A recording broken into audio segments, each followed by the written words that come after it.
Most people imagine the edge of observability as a distance problem. Something is simply too far away, too faint, too old, and with a better mirror, a longer exposure, a more sensitive instrument, we can push a little farther into the dark, but that is not what happened here. James Webb did not merely detect light from a remote place, it detected a kind of a light that, by our best understanding of the early universe, should have had a hard time surviving the journey at all. A note came through a wall that should still have been thick enough to smother it. And once you understand why that matters, the edge of observability stops looking like a border and starts looking like a negotiation. If you enjoy long journeys through strange but grounded realities like this, stay with me. The deeper we go, the less this becomes a story about a telescope, and the more it becomes a story about how reality slowly became visible at all. So let's begin with something that feels obvious. When you look farther into space, you're also looking farther into the past. That part is familiar now.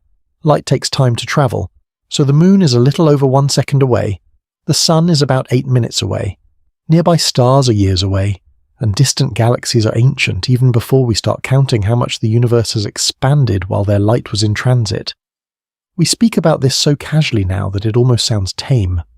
Space becomes a kind of museum, and with a strong enough telescope, we imagine ourselves simply walking deeper into older rooms. But the early universe was not a clean museum full of labelled exhibits waiting politely in the dark. For a long stretch of cosmic history, it was more like a landscape full of haze. Not metaphorical haze, real opacity, real obstruction, real matter between the source and the observer, matter that could swallow certain kinds of light before that light ever had the chance to cross the open distance between there and here. This is where intuition starts to slip, because the problem was never just remoteness.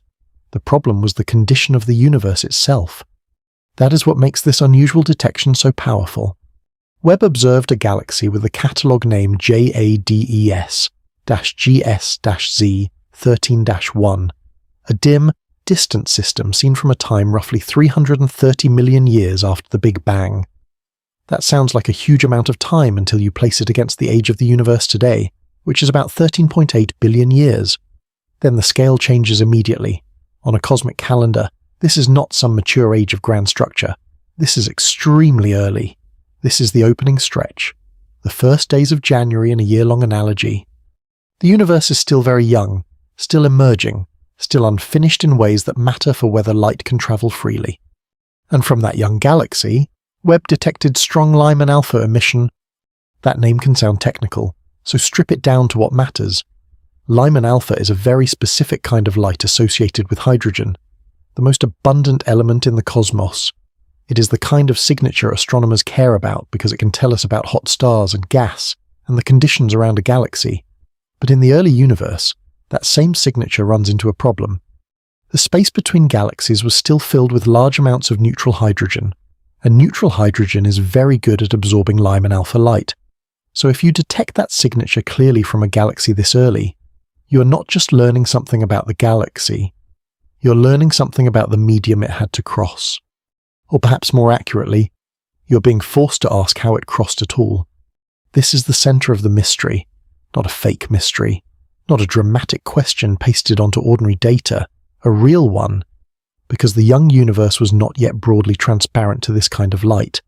The first stars and galaxies were still in the long process of changing that. Their radiation gradually ionized the surrounding hydrogen, stripping electrons away and making the intergalactic medium more transparent. This era is known as a reionization, but the phrase matters less than the picture. Imagine a continent at night, and across it, one window lights up, then another, then a cluster of streets, then whole neighborhoods. Dawn does not arrive everywhere at once. Brightness spreads unevenly. Transparency is local before it becomes widespread. The early universe was like that. There was light, but not yet easy passage. So when Webb sees a galaxy from this era giving off Lyman-alpha strongly enough to be noticed, the immediate implication is not just that the galaxy existed. We already expected galaxies to exist by then.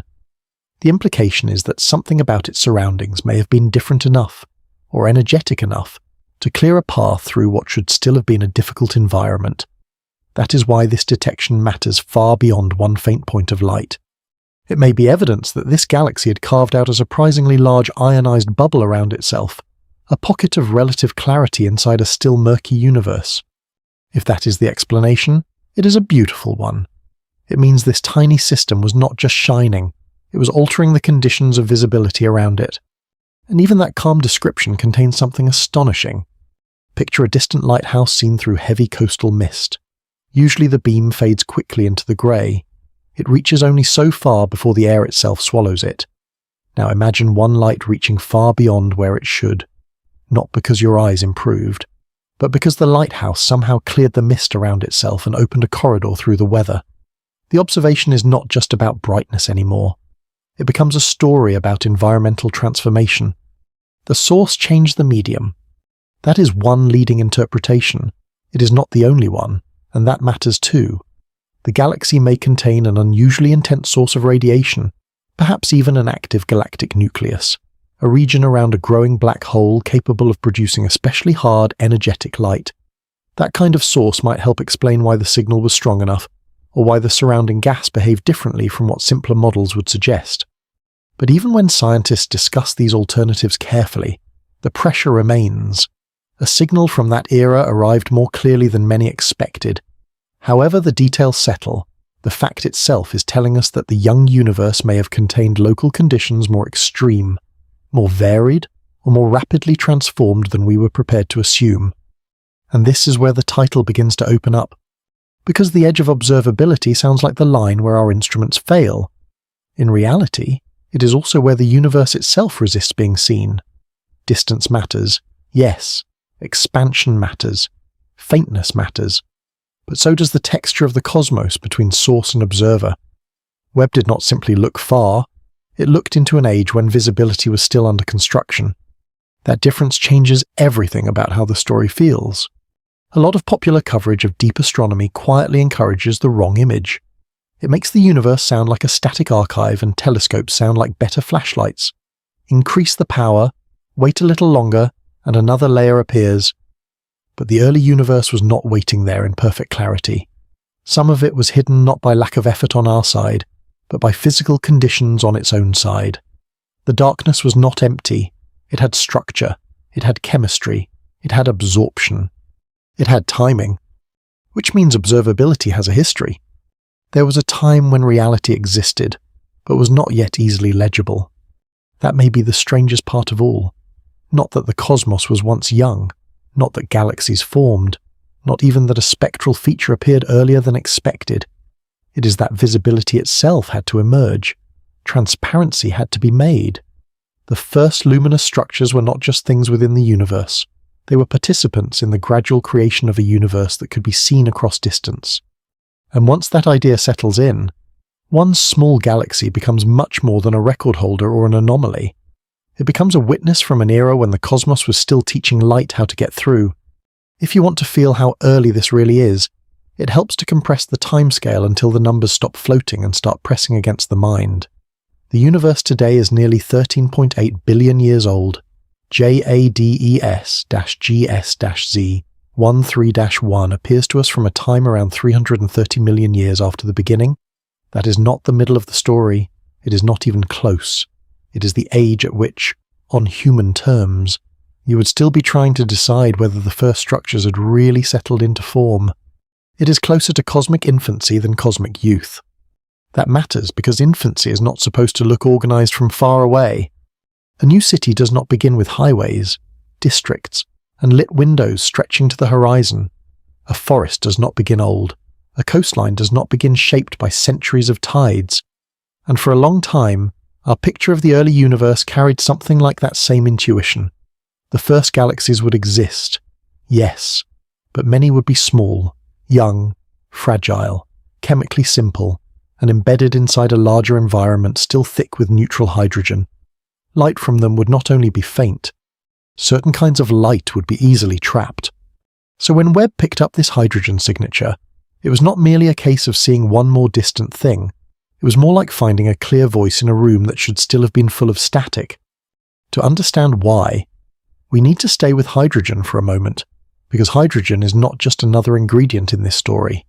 It is the atmosphere of the entire problem. The early universe, after the first atoms formed, was largely made of hydrogen and helium. For a while, before the first stars and galaxies turned on in large numbers, there were no great islands of starlight cutting through space. Then the first luminous sources began to ignite, and with them came energetic radiation capable of ionizing hydrogen, turning neutral atoms into charged plasma by knocking electrons loose. Slowly, unevenly, region by region, the universe became more transparent. The important word there is unevenly. It did not happen like a switch being thrown. It happened like warm circles spreading across a frozen surface, like little zones of thaw forming around hidden heat. A galaxy would shine, stars would form, intense radiation would pour outward, and the hydrogen nearby could become ionized, more permissive, less likely to absorb particular wavelengths. But beyond that local clearing, the broader medium could still remain difficult. So when we talk about the fog of the early universe, that is useful as long as we remember that this fog was patchy, dynamic, and changing in response to the first sources of light, which means the question is not simply whether a distant galaxy emitted Lyman-alpha. Plenty of galaxies emit it. The real question is whether that light could thread a path through the surrounding cosmos and still arrive here in a recognizable form more than 13 billion years later. That path is everything. Imagine driving through dense fog at night. Most headlights disappear into a pale wall just ahead of the car. You can tell there is light, but it does not travel cleanly.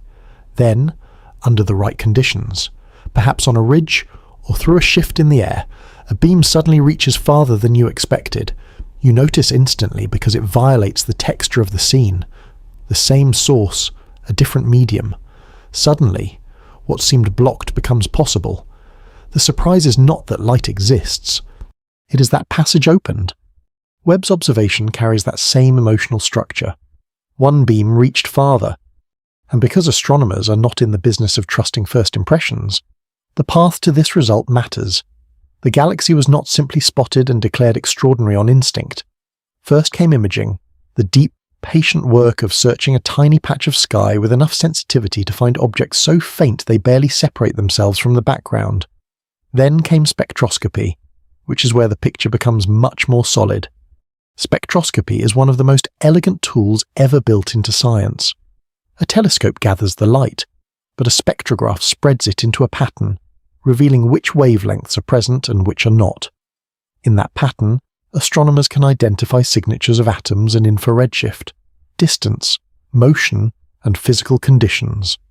It is like reading a barcode sent from another age. Not a poetic barcode, a literal structure in the light. That is one reason this story feels so intimate once you stay with it long enough. At the end of all the engineering, all the calibration, all the deep exposures and data analysis, what reaches us is still light. Ancient, stretched, weakened light. Light that entered a mirror built by human hands, struck detectors designed on one small world, and became a pattern that minds could examine. The chain is almost absurd. A galaxy that may have existed only a few 100 million years after the universe began leaves a trace. That trace crosses expanding space for over 13 billion years. It enters an instrument parked around the Sun-Earth L2 point. It becomes numbers. Then those numbers become a question. How did this get through? The answer could be local ionization. That is the simplest strong narrative line. The galaxy, perhaps through vigorous star formation, may have created a bubble around itself large enough to let the Lyman-alpha emission escape before running into too much neutral hydrogen.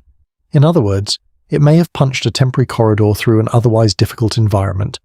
But the simplicity of that line can fool us, because it is not a small claim. A bubble large enough to help that light survive implies substantial influence on the surrounding medium. For such an early object, that is remarkable. You begin to feel the pressure immediately. If one early galaxy could shape its environment this effectively, how many others did something similar? Were the first transparent regions larger, earlier, or more numerous than expected? Did some galaxies begin ionizing their neighborhoods with unusual speed? Or are we seeing the effects of a more energetic central engine than ordinary stellar populations alone would produce? This is where a possible active nucleus enters the picture. If a black hole at the center of the galaxy was actively feeding, the radiation environment could be harsher and more complex. That would not erase the mystery. it would deepen it in a different direction. Because then the question would become how systems this young managed to organize such energetic activity so soon. Either way, the signal is not passive evidence of existence. It is evidence of agency within the early universe. Something there was already changing the rules of local visibility. And perhaps that is the most useful correction to the common image of cosmic dawn. We often picture it as a dim, almost uniform beginning out of which complexity slowly, politely, gradually emerges. What Webb keeps hinting, with growing confidence, is that the early universe may have been less polite than that. Not chaotic in the sense of disorder, but active in the sense of rapid local transformation. Small regions may have become intense, luminous, chemically altered, and radiatively influential faster than many older expectations encouraged us to imagine. Even the phrase cosmic dawn can mislead if taken too literally. Dawn, in everyday life, feels smooth. The horizon lightens, shapes return, the world becomes visible again in one continuous sweep. The universe seems not to have worked that way. Its dawn may have been fractured, patchy, uneven, with bright pockets opening, expanding, overlapping, and only eventually producing a broadly transparent cosmos. If so, then an unusual hydrogen trace from a galaxy like this is not just a remote curiosity. It is a glimpse of dawn while the windows are still lighting up one by one. And that creates a strange emotional inversion. We are used to thinking that the farther back we look, the less structure we should find, less maturity, less organization, less evidence that anything had already begun shaping its surroundings. Yet here is a case that gently resists that expectation, not by overturning everything and not by demanding grand declarations, but by making one thing difficult to ignore. Some parts of the young universe may already have been busier, brighter, and more transformative than the older, simpler mental picture allowed. Which means this one distant galaxy is beginning to do something larger than announce itself. It is putting pressure on our timing. And once timing comes under pressure, other Webb discoveries begin to gather around it. That is when a single odd observation stops feeling isolated and starts feeling like part of a pattern. Before Webb began returning data, astronomers already had models for how the first galaxies should emerge. Those models were not guesses in the casual sense. They were built from decades of work, from the cosmic microwave background, from large surveys, from simulations of dark matter structure, gas cooling, star formation, feedback, and the expansion history of the universe. No serious picture of cosmic history was ever simple. But even with all that sophistication, there remained a broad expectation about tempo. The first few 100 million years after the Big Bang were supposed to be formative, not crowded with systems that looked unexpectedly bright, unexpectedly massive, or unexpectedly capable of altering their surroundings. Then Webb arrived and started showing us objects that kept making the word unexpected harder to avoid. That does not mean everything we thought was wrong. It means reality, once observed directly at greater depth, began showing more local extremity than many had prepared for, and that distinction matters. A healthy scientific shock is not the collapse of understanding. It is the moment when understanding becomes more expensive. The unusual hydrogen feature in JADES-GS-Z 13-1 belongs inside that larger shift. On its own, it already poses a sharp question. Inside the broader Webb era, it begins to look like one note in a deeper chord. Early galaxies were not only there, some of them were already doing things that forced us to rethink timing, transparency, and the pace of complexity. You can feel the change in emphasis. The old story many people carried around in their heads went something like this. The early universe was dim, simple, and primitive for a while. Then over long stretches of time it became rich. The updated version is not the opposite of that, but it is less comfortable. It says that the young universe may have been capable of creating islands of intensity much sooner than our intuition preferred. Some places may have become luminous and chemically active quickly enough to look startlingly mature for their age. A good example of that broader pressure arrived in another Webb result, JADES-GS-Z 14-0, a galaxy confirmed at an even greater redshift, seen from less than 300 million years after the Big Bang. This was not merely another distant smudge extending a record by a trivial margin. It was a system from a time so early that each additional hint of structure carries disproportionate weight. The farther back you go, the more every sign of organization matters, because the available time shrinks so quickly. You're no longer dealing with leisurely development, you're dealing with speed. And then came another surprise.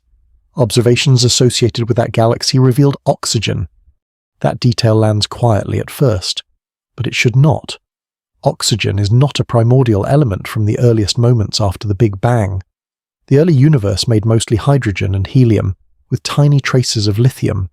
Heavier elements had to be forged later, inside stars, and then scattered outward through stellar deaths and other feedback processes.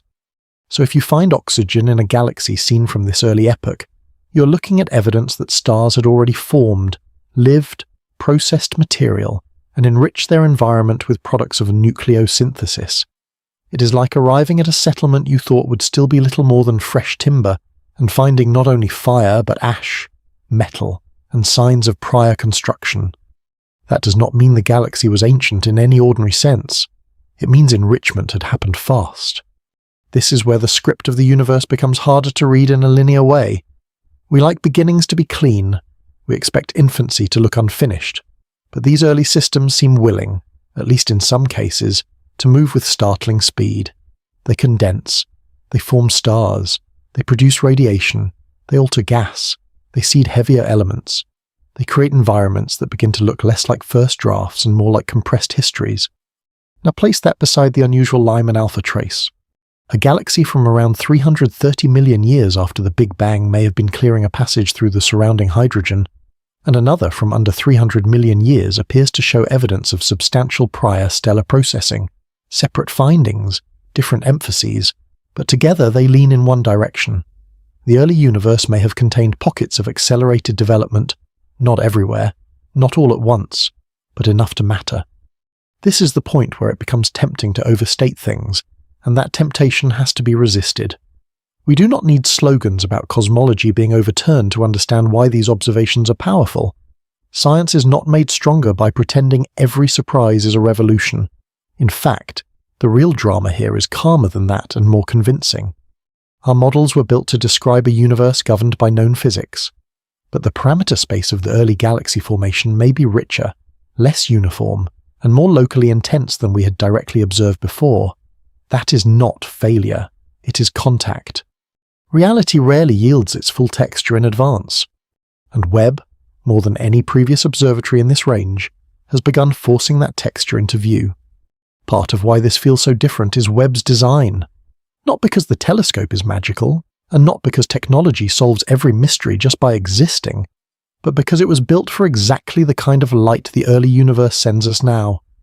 As the cosmos expands, the wavelengths of ancient light stretch. What began as ultraviolet or visible emission can arrive in the infrared.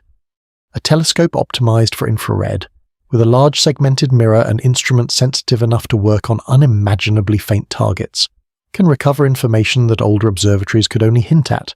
Imaging can find candidates. Spectroscopy can pin down distance and composition. What was once a suspicion becomes a measured source. The deep field images help the public feel this emotionally, even if they do not realize why. A patch of sky that looks empty to the eye, and nearly empty even to many instruments, becomes crowded with ancient galaxies when Webb stares long enough. It is one of the most reliable ways to make a human being feel the mismatch between intuition and reality. We think emptiness means absence. Often it only means insufficient patience, insufficient sensitivity, or the wrong wavelength.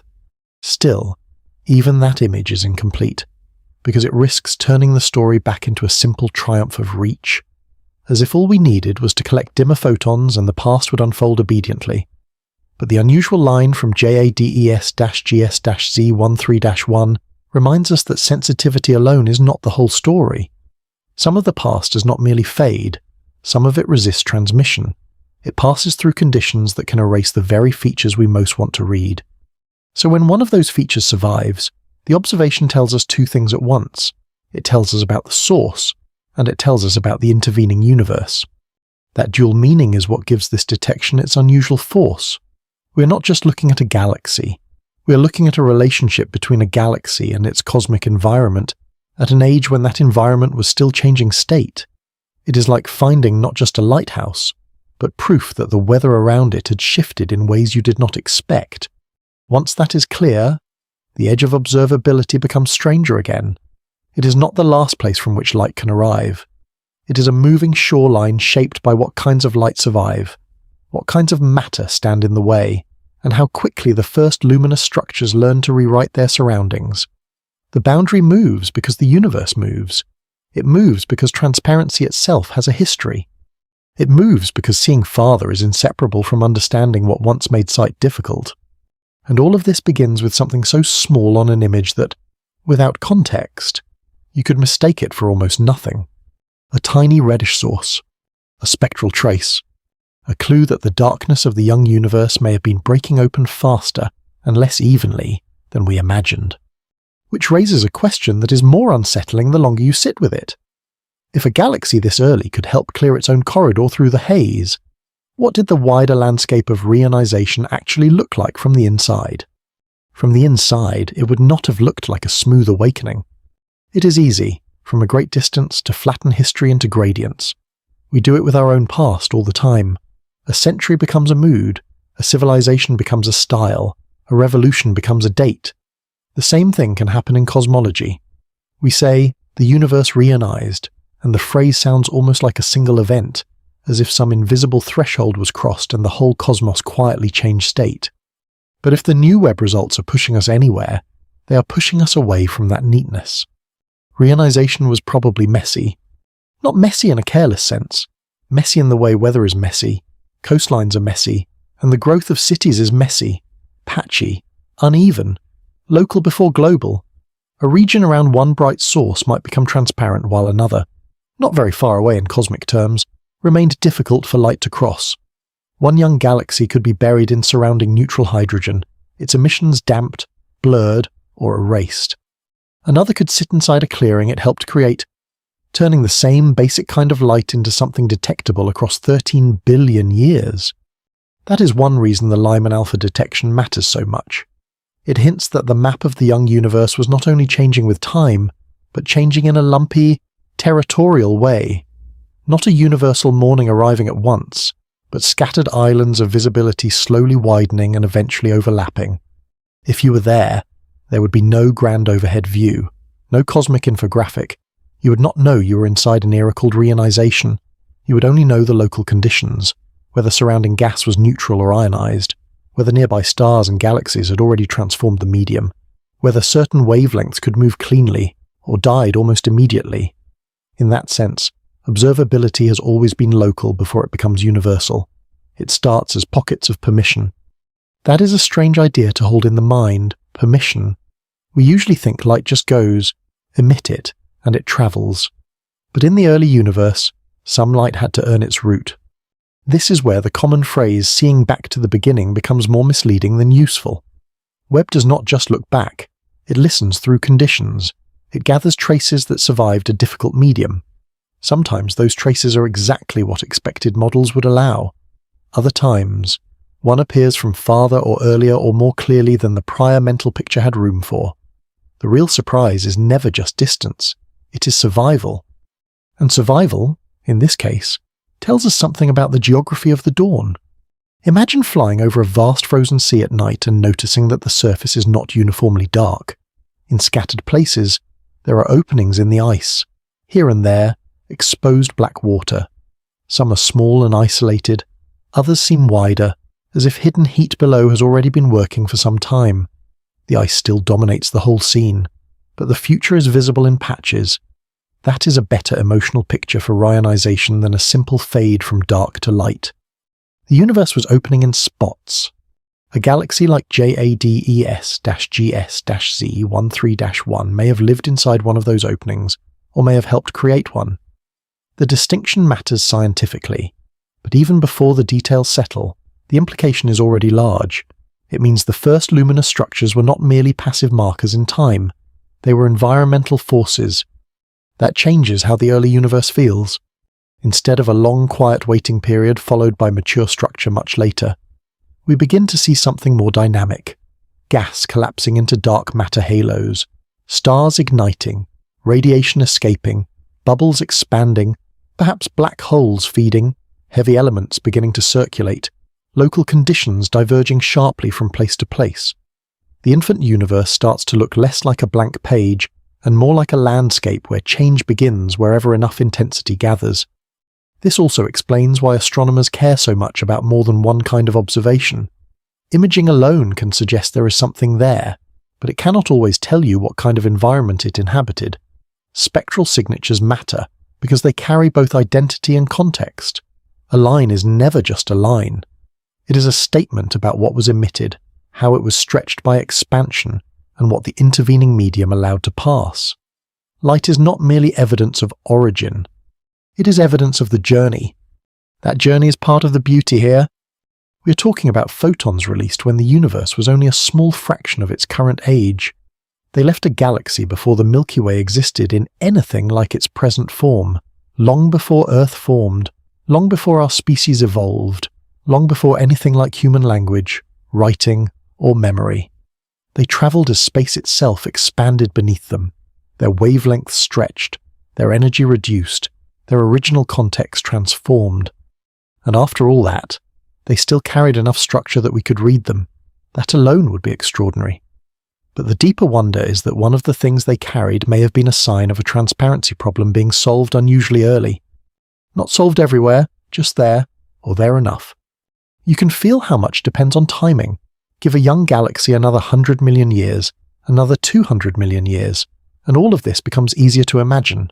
More stars, more feedback, more bubbles grown and merged, more enrichment, more transparency. But push the observation back to around 330 million years after the Big Bang and the available time contracts brutally. Every process has less room. Every sign of maturity costs more. Every successful escape of a vulnerable wavelength asks for a stronger explanation. That is why Webb's early universe discoveries have had such a cumulative effect. One record-breaking distance can be a headline. One chemically enriched system can be a surprise. One unexpected emission line can be an anomaly. But several classes of early observations, all nudging in a related direction, begin to change the emotional climate of the field. Not because they hand us one easy replacement story, but because they make the old comfortable pacing harder to maintain.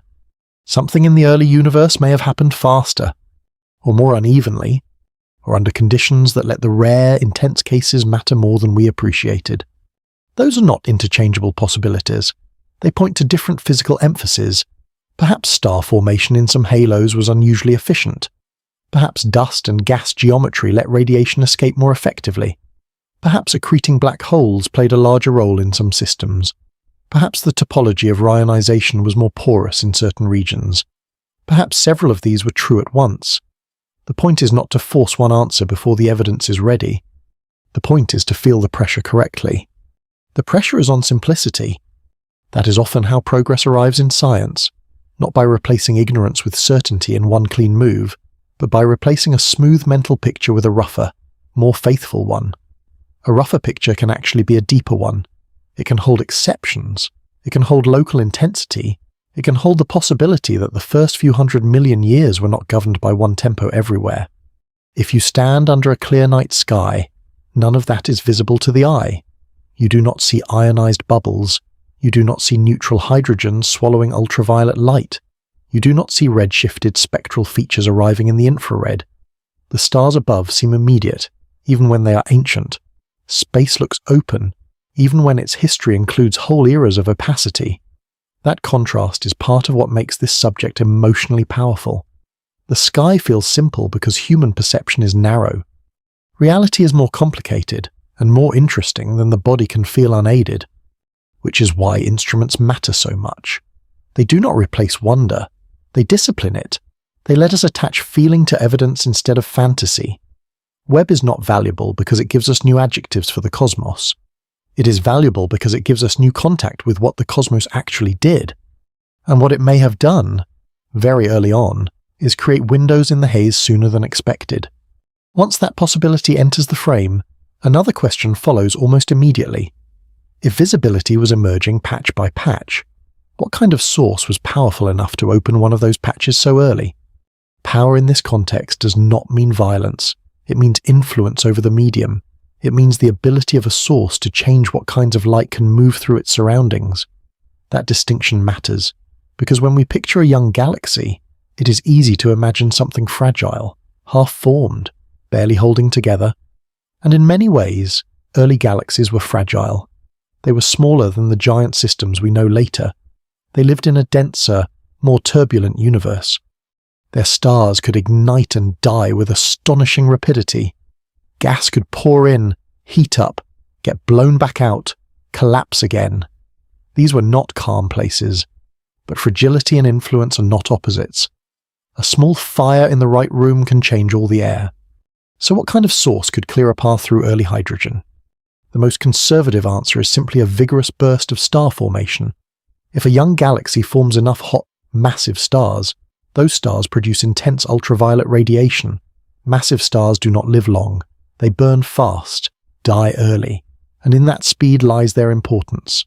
They can flood their surroundings with ionizing photons, and if enough of that radiation escapes the immediate gas and dust of the galaxy, a bubble of ionized hydrogen can grow around it. Inside that bubble, Lyman-alpha light has a better chance of moving outward before it reaches more neutral regions that would otherwise absorb it. This is not science fiction. It is ordinary astrophysical process, just pushed into a time when the available clock is still painfully short. And that is exactly where the tension lives, because ordinary process can sound reassuring, as if the mystery has already been dissolved, but it has not. To form enough stars, to generate enough escaping radiation, and to produce a bubble large enough or effective enough that this line survives from such an early epoch still asks a lot of a very young system.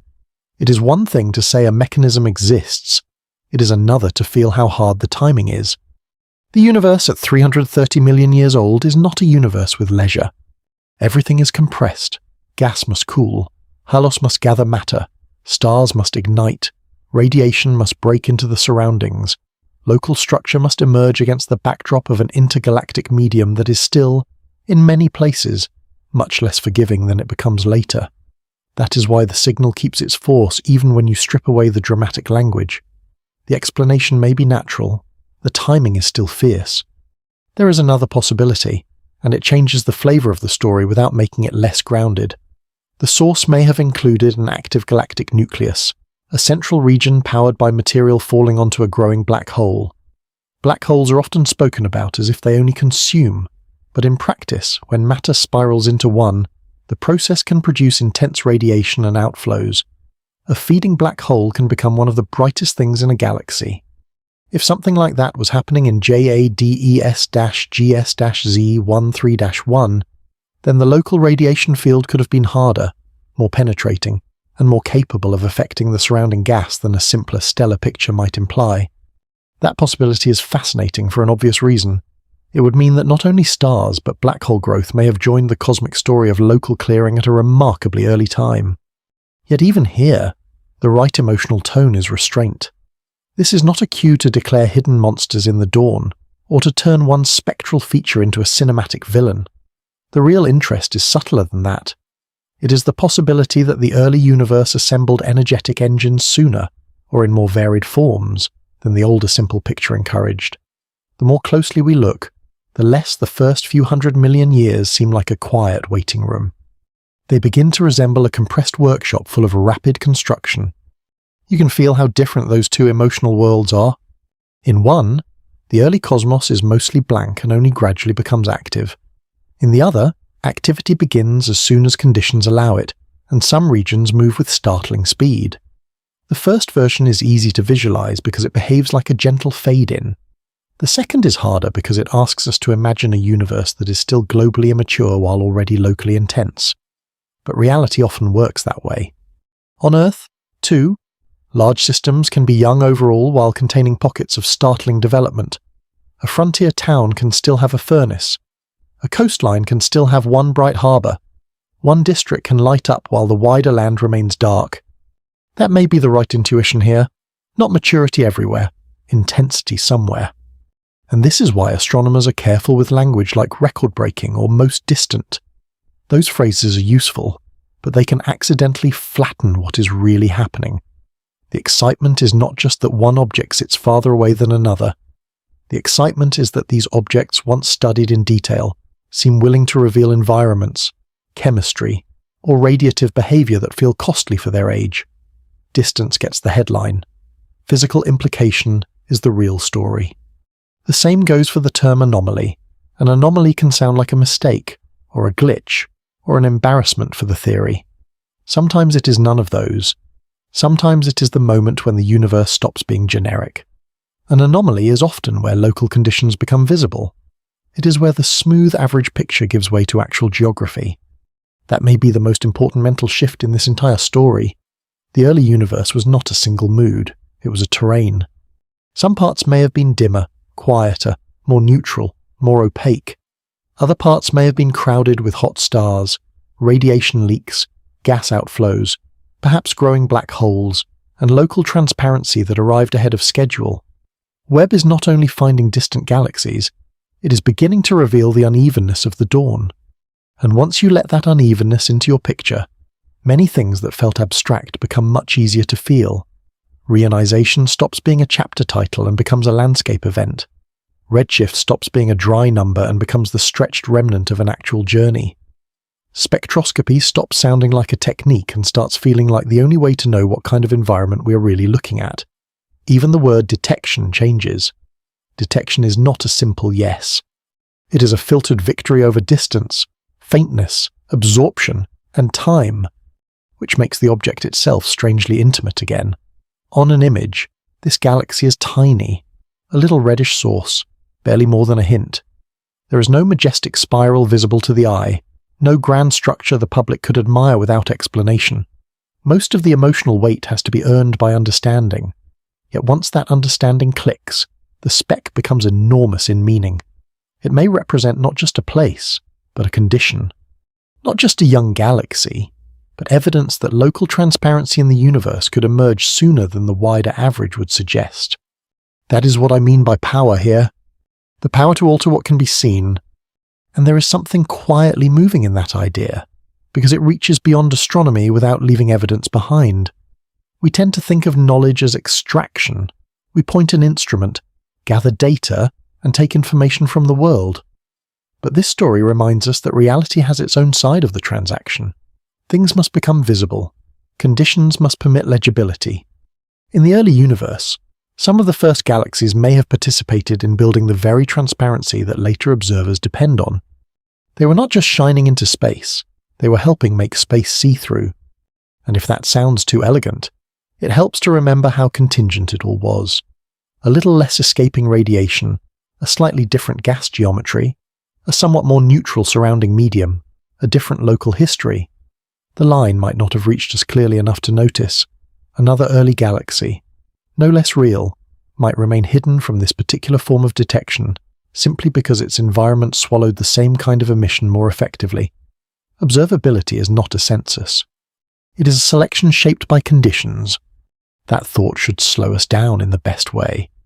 Because the moment you realize one unusual signal made it through, you also realize how many others may have been there, just not permitted a path. That possibility changes the emotional center of the whole subject.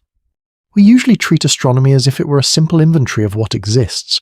Count the galaxies, estimate the stars, measure the masses, push the frontier farther back. But the deeper truth is more selective and more delicate.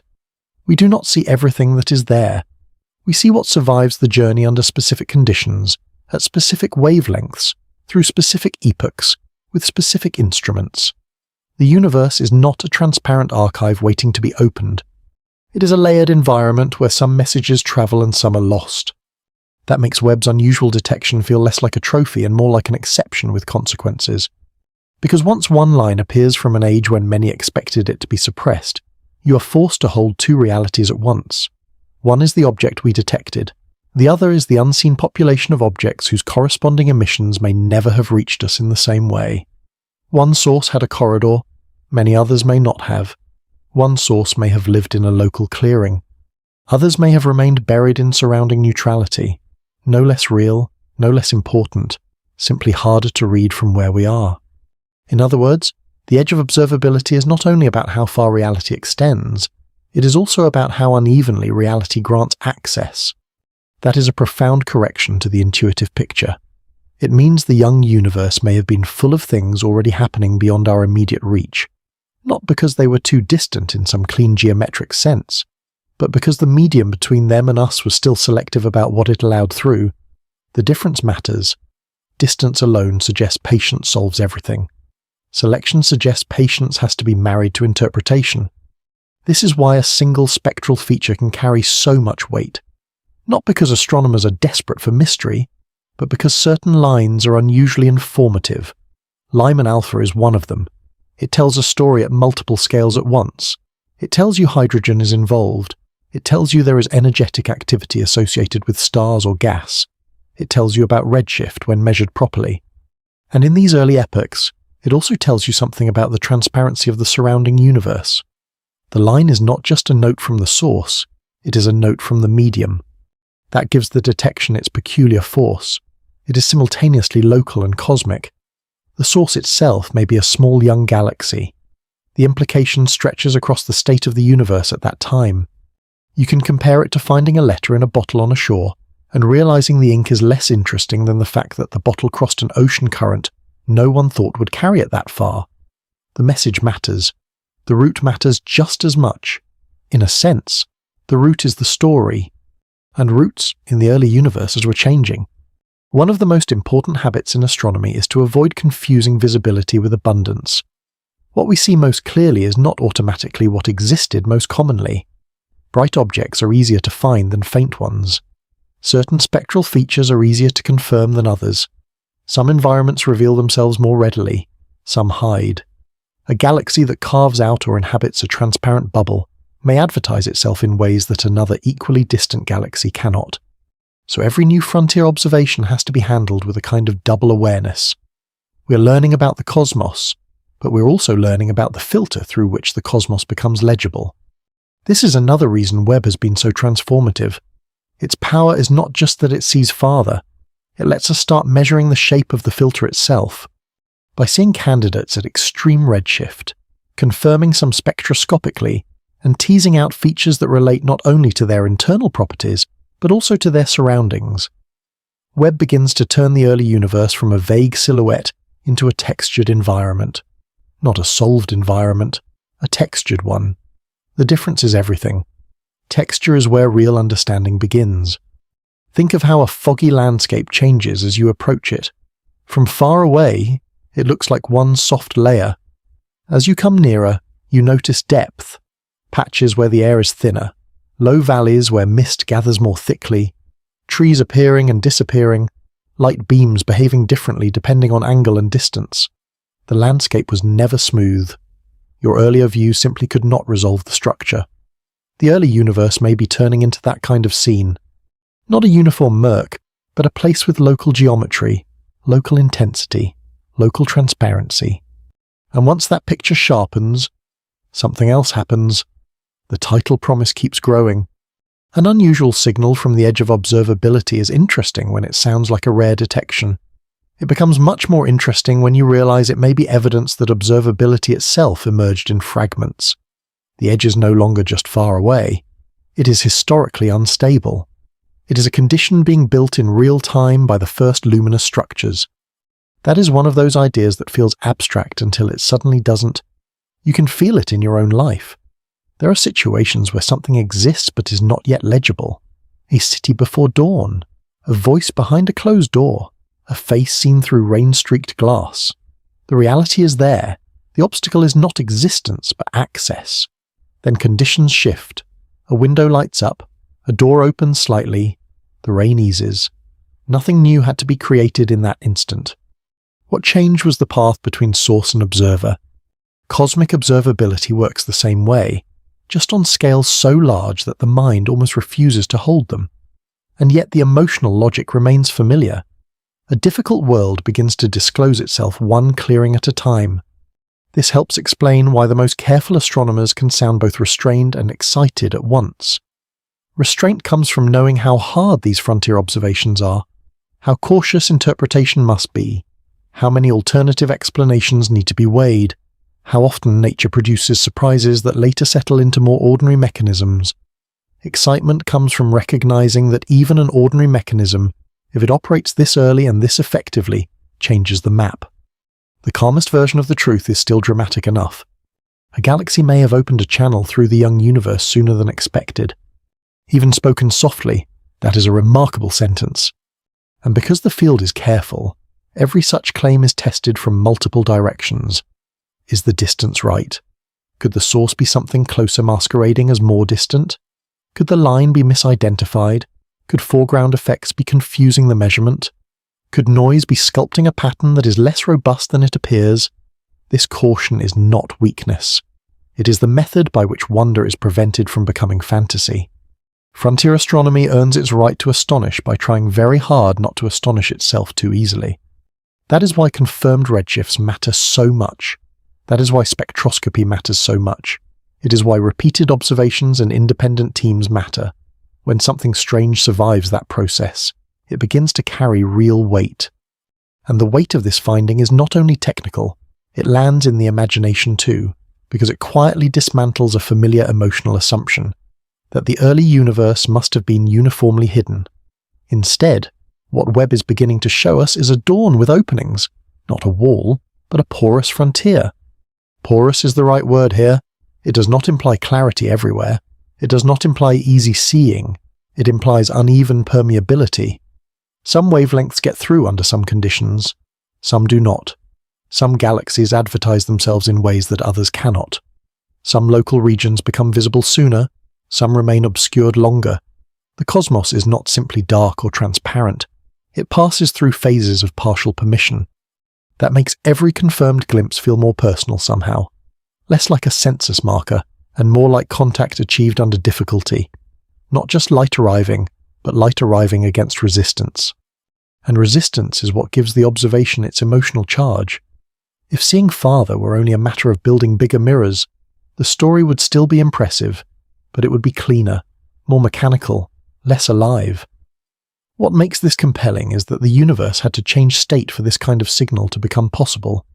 Somewhere around that galaxy, conditions may already have shifted enough to let a fragile trace move outward. A local window may have opened in a cosmos that was still, in large measure, not yet easy to see through. The moment you realize that, you begin to understand why the strange hydrogen line is not a side detail. It is almost the whole story. Because that one line turns a distant object into a question about the architecture of dawn itself, and once the architecture comes into focus, another layer appears beneath it.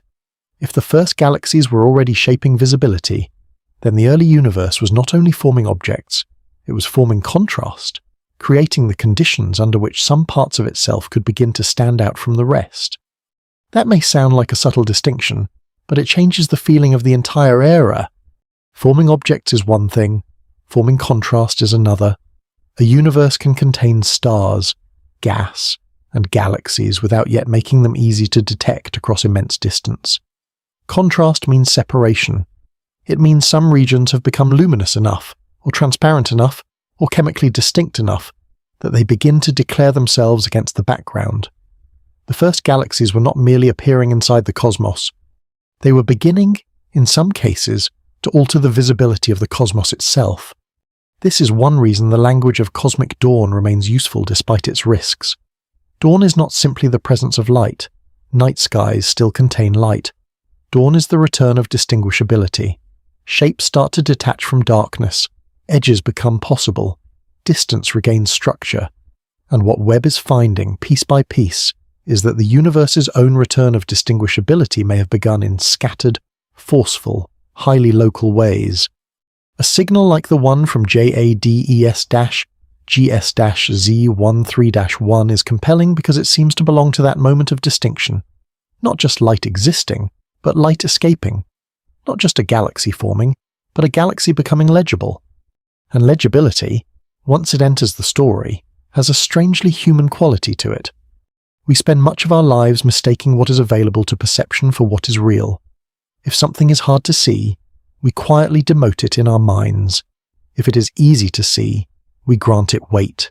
Astronomy has always fought against that bias. The planets are obvious but not central. The stars are bright but not nearby. Empty-looking patches of sky are crowded. Darkness is rarely empty. Webb extends that correction into one of its deepest forms. It shows us that the earliest universe may have been active in ways that did not automatically advertise themselves. reality exceeded visibility from the beginning. That is worth pausing on. Reality exceeded visibility from the beginning. The line feels philosophical, but it is really an observational fact dressed in plain language. The first few 100 million years contained structures, processes, radiation fields, enrichment, and local transformations that no unaided mind could ever intuit. To know them, we had to build instruments. To trust them, we had to discipline our interpretations. To make them emotionally real, we have to do one more thing. We have to stop imagining the edge of observability as a hard border and start imagining it as a moving contest between emission, absorption, time, and local circumstance. Once you do that, the whole early universe becomes less like a curtain and more like weather. Some parts clear earlier, some stay overcast, some produce brief openings that let a distant source flare into detectability, others remain closed. A calm summary of cosmic history can hide how textured that really is. One region ionizes rapidly around intense star formation, another lags. One galaxy develops enough internal activity to alter its neighborhood, another remains trapped in denser, more neutral surroundings. One line survives, another dies locally and never enters our archive. What we call a deep field image is not just a collection of ancient objects, it is a collection of successful transmissions. That phrase helps because it restores a sense of contingency. None of this was inevitable from our side. We did not command the early universe to reveal itself. We waited for what could arrive, and then built machines sensitive enough to catch it. Webb's mirror gathered the light, but the universe had already done its part billions of years earlier by allowing that light a route. There is something almost tender in that chain of dependence. The observer depends on the source depends on local physics, the journey depends on the state of intergalactic space, the final interpretation depends on human care. At no point is the story simple. That complexity becomes even more striking when you remember how tiny the raw signal is. Not tiny in importance, tiny in physical receipt, a weak trickle of photons, an almost absurdly faint pattern on a detector. Enough to reconstruct a redshift, enough to identify a spectral feature, enough to turn into a scientific claim after all the checks are done. We are not talking about a blinding cosmic beacon overwhelming the instrument. We are talking about the disciplined rescue of a whisper. And whispers change tone depending on the room. In a cathedral, a whisper can travel farther than you expect. In a crowded station, it is gone instantly. The same is true of ancient light. Its fate depends on the medium. The early universe, in this sense, was building its own acoustics. Regions that became ionized were not only hotter or more altered, they were more permissive to certain forms of passage. They changed the travel conditions for information. That makes reionization feel newly concrete.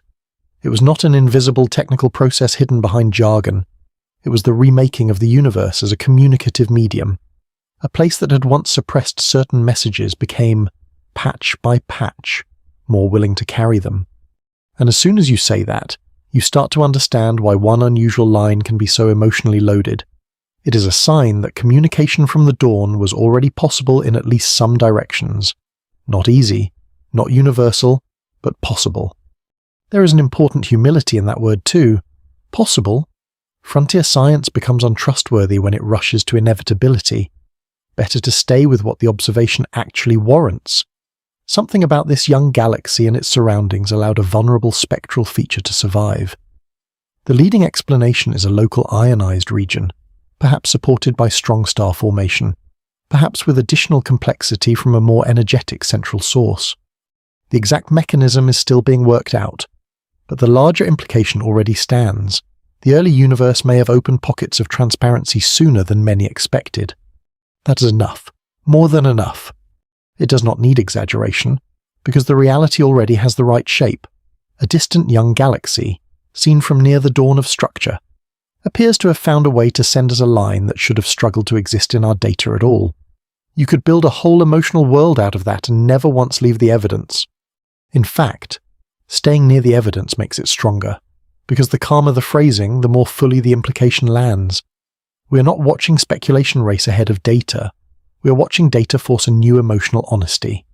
The universe was not obliged to match our smoother expectations. Some places became visible earlier.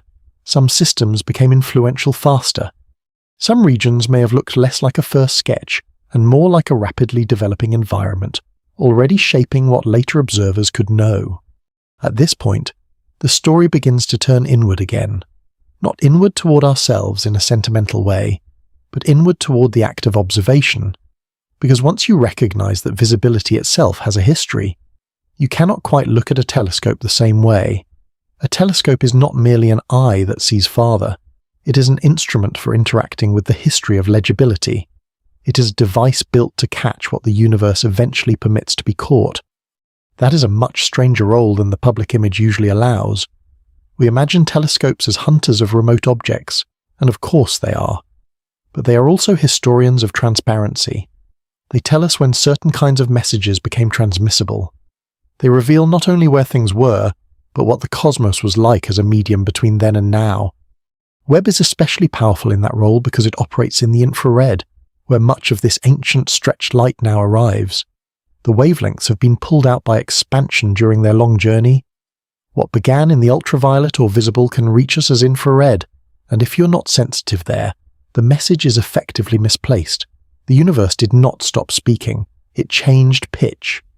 That is one of the most beautiful physical facts in all of astronomy. The oldest reachable light does not remain in the form you might expect. It comes to us lowered, stretched, translated by the expansion of space itself. It is as if the cosmos has been slowly deepening the voice of its earlier structures for over 13 billion years, and only now have we built the right instrument to hear the note clearly enough. Which brings us back to the specific mystery in a sharper way. If this note came through, what does that say not only about the galaxy that produced it, but about the larger soundscape of the early universe? Was it full of such notes, with most of them muted before arrival?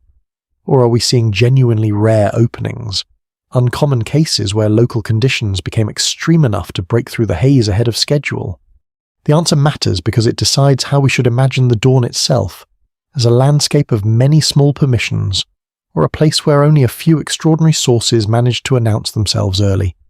Maybe it was both. That is often where the deepest scientific reality settles, not into one clean dramatic option, but into a landscape where common processes and rare extremes overlap. The early universe may have contained many young galaxies working steadily on their local surroundings, each contributing to the slow enlargement of transparent regions, while a smaller number of unusually intense systems pushed much farther and announced themselves more clearly. If that is true, then the first visible cosmos was built by both averages and exceptions, by ordinary starlight doing its patient work, and by uncommon concentrations of energy changing the pace in particular places. This possibility matters because it rescues the story from two opposite mistakes. One mistake is to imagine the dawn as smooth and universal, where everything brightened at roughly the same rate. The other is to imagine only spectacular outliers, as if the young universe were populated mainly by freakish engines violating every expectation. Reality is usually more textured than either comfort or drama prefers. There may have been countless local acts of illumination, most too faint or too buried to reach us in obvious ways, and among them, some systems intense enough to push a vulnerable line across a difficult epoch. That makes Webb's findings feel less like a parade of curiosities and more like glimpses of a hidden distribution. A distribution of brightness, maturity, transparency, and environmental influence. And distributions are harder for the human mind than singular stories. We want one event, one cause, one revelation. But the cosmos very rarely arranges itself for our narrative convenience.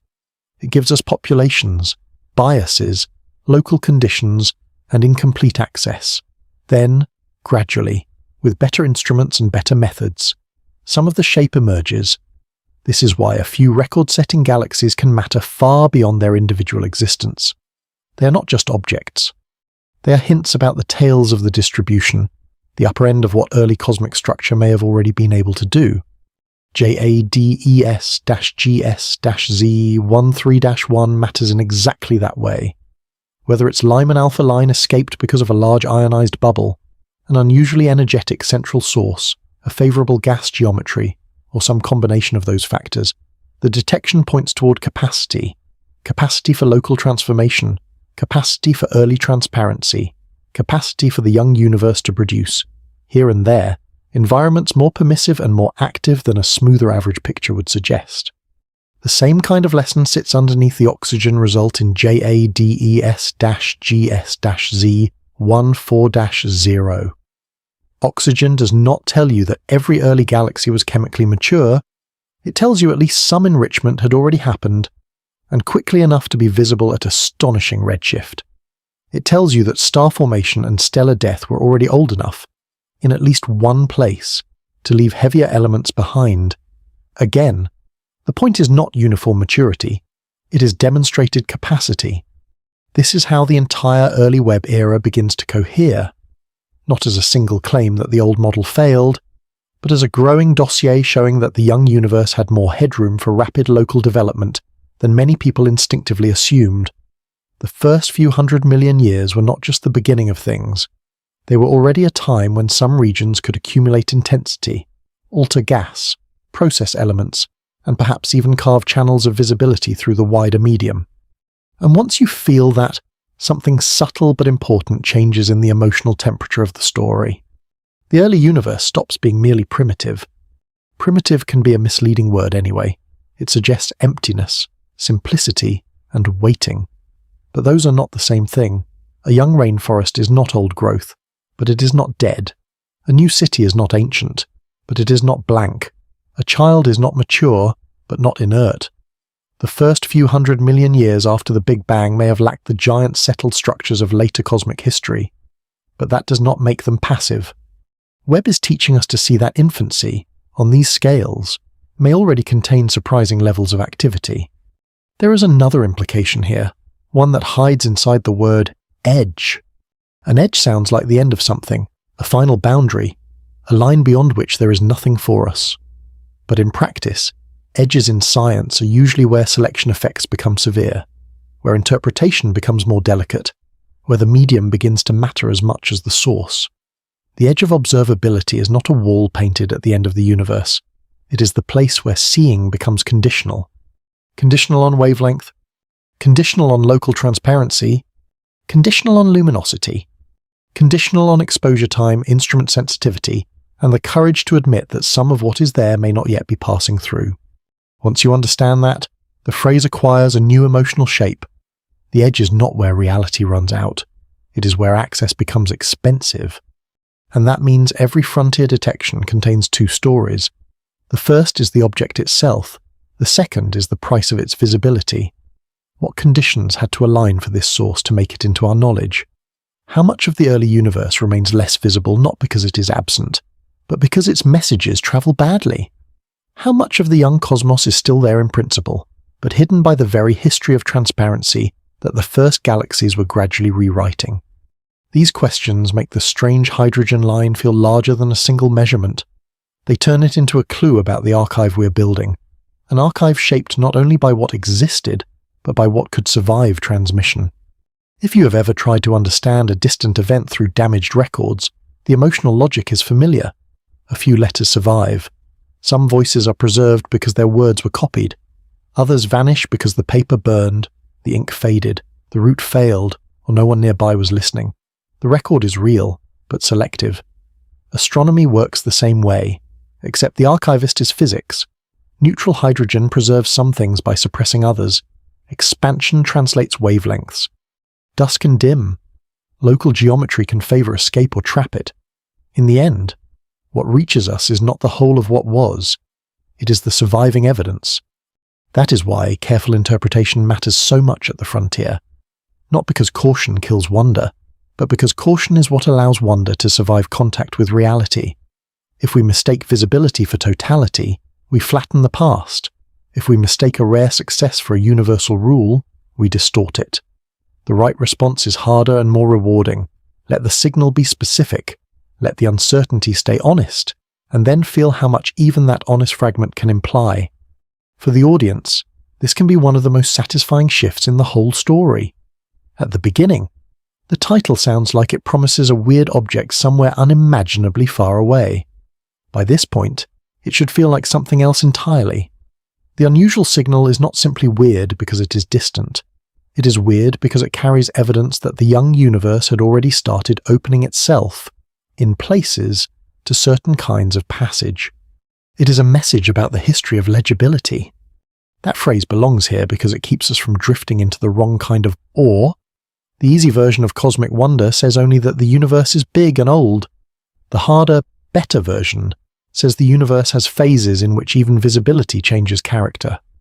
There are eras when reality exists but is hard to read, and eras when enough local transformation has occurred that hidden structures begin to emerge. We happen to be a species living late enough to study that change, and just early enough in our own technical history that it still feels fresh. That timing is difficult to absorb emotionally. A human life is tiny compared with cosmic history. Civilizations are shorter than a blink in astronomical terms, and yet within that tiny slice, we have reached the point where ancient photons can be sorted, identified, and interpreted well enough to ask not only what distant galaxies were, but whether they had already begun clearing their neighborhoods through the haze. We are not close to those galaxies in any ordinary sense. We are close to their information, and information, once recovered, rearranges the sky. The night above you does not change visually when a result like this is published. The stars look the same. The darkness between them looks the same. Nothing in ordinary perception announces that one faint source more than 13 billion light-years away may have punched through the opacity of cosmic dawn. But if you know it, the darkness is no longer simple. It becomes historical, layered, full of epochs that differed not only in content but in transmissibility. That is why the next step in this journey matters so much. If the edge is a zone of conditional access, then Webb is not merely finding ancient galaxies. It is helping us map the conditions under which the first universe became readable, and the more readable it becomes, the more another difficult truth emerges. The early cosmos may not only have been active sooner, it may also have been more mature in pockets, more chemically alive, and more structurally ambitious than our softer intuitions were prepared to allow. That word, mature, has to be handled carefully. In ordinary speech, it suggests age, stability, completion. In astrophysics, especially this early, it means something narrower and more concrete. It means evidence that certain processes had already advanced farther than expected in the time available. Stars had formed. Some had already lived enough of their lives to alter surrounding gas. Radiation had escaped. Elements heavier than hydrogen and helium had begun to appear. Structure had enough coherence to stand out. None of this means those galaxies were old in the way the Milky Way is old. It means they were already metabolizing the universe around them. Once you frame it that way, the tension becomes easier to feel. The first few 100 million years after the Big Bang are not a leisurely chapter. They are a compressed interval in which every sign of development costs more than it would later. If a galaxy shows evidence of enrichment at 1 billion years, that is interesting. If it shows it before 300 million years, the available time narrows so sharply that the same fact acquires much more force. It is the difference between finding a town with paved roads after a century and finding one after a handful of seasons. The road itself is the same. The time required to produce it is what changes the emotional weight. This is why the oxygen result associated with JADES-GS-Z14-0 struck so many people. Oxygen is forged in stars. It is not left over from the opening moments of the universe. To detect it in such an early system means stellar generations had already begun doing what stars do best: live briefly, die, and leave the medium altered. That alone does not solve the whole question of the early galaxy formation, but it narrows what we are allowed to imagine. Whatever else the dawn was, in at least some places it was not chemically blank. Set that beside the strong Lyman-alpha detection from JADES-GS-Z13-1, and the emotional picture thickens. One result points toward local transparency and radiative influence. The other points toward rapid enrichment and prior stellar activity. Different galaxies, different measurements, but the same general pressure. The early universe was not just producing light. In some pockets, it was already producing history. That phrase matters, producing history. A chemically simple cloud is one thing. A region with heavier elements carries memory. Those elements are records of prior burning. They mean something happened before the moment you are observing. There were stars. They had internal furnaces. They changed their environment. The medium is no longer pristine in the strict sense. It has been written on. The universe, in other words, became historical very quickly. We often imagine history as something that arrives late, after enough time has passed for events to accumulate. But the first stars began generating history almost immediately. They turned simple ingredients into richer ones. They changed cooling conditions for later generations. They affected what kinds of stars could form afterward. They altered opacity, chemistry, and structure. Once that process begins, the universe is no longer merely expanding. It is accumulating consequences. This is one reason the deepest observations can feel unexpectedly emotional without becoming sentimental. We are not just seeing old light, we are seeing consequences already in motion near the dawn. A galaxy that formed stars vigorously enough to enrich its gas or clear a local corridor for vulnerable radiation is not a static object. It is a place where process outran our softer expectations. And it is worth saying plainly that this does not require us to abandon everything that came before Webb. The broad outline of cosmic history remains intact. The universe expanded, cooled, formed atoms, later formed stars and galaxies, gradually reionized, and built complexity over billions of years. The surprise lies not in the disappearance of that framework, but in the texture inside it. The timetable may be rougher, the local variation stronger, the upper end of early capability more impressive than the pre-Webb mental average suggested. That kind of correction is one of science's most beautiful habits. It rarely replaces one cartoon with another. It replaces a smooth picture with a grainier, truer one. Grainier, in this case, is exactly right. Because the farther we go into the early universe, the less it behaves like a uniform wash of primitive dimness, and the more it starts to resemble a field of local differences. One region ionizes faster, one galaxy forms stars more aggressively, one system leaks radiation more efficiently, one neighborhood gets enriched earlier, another remains more neutral, more hidden, more difficult to decode. The dawn had texture. Texture changes everything. A smooth story can be understood in a sentence. A textured one has to be inhabited. You have to move through it and let its unevenness become real. That is what a result like this can do if we stay with it long enough. It shifts us from the comfort of summary to the difficulty of actual conditions. And actual conditions were not necessarily kind to easy seeing. Remember that what we are discussing is not a direct visual portrait of one early galaxy in all its detail. It is the disciplined interpretation of faint light, a whisper gathered from the dark and stretched across the infrared. The conclusions come from patterns, lines, brightness, context, comparison, and patient elimination of simpler mistakes.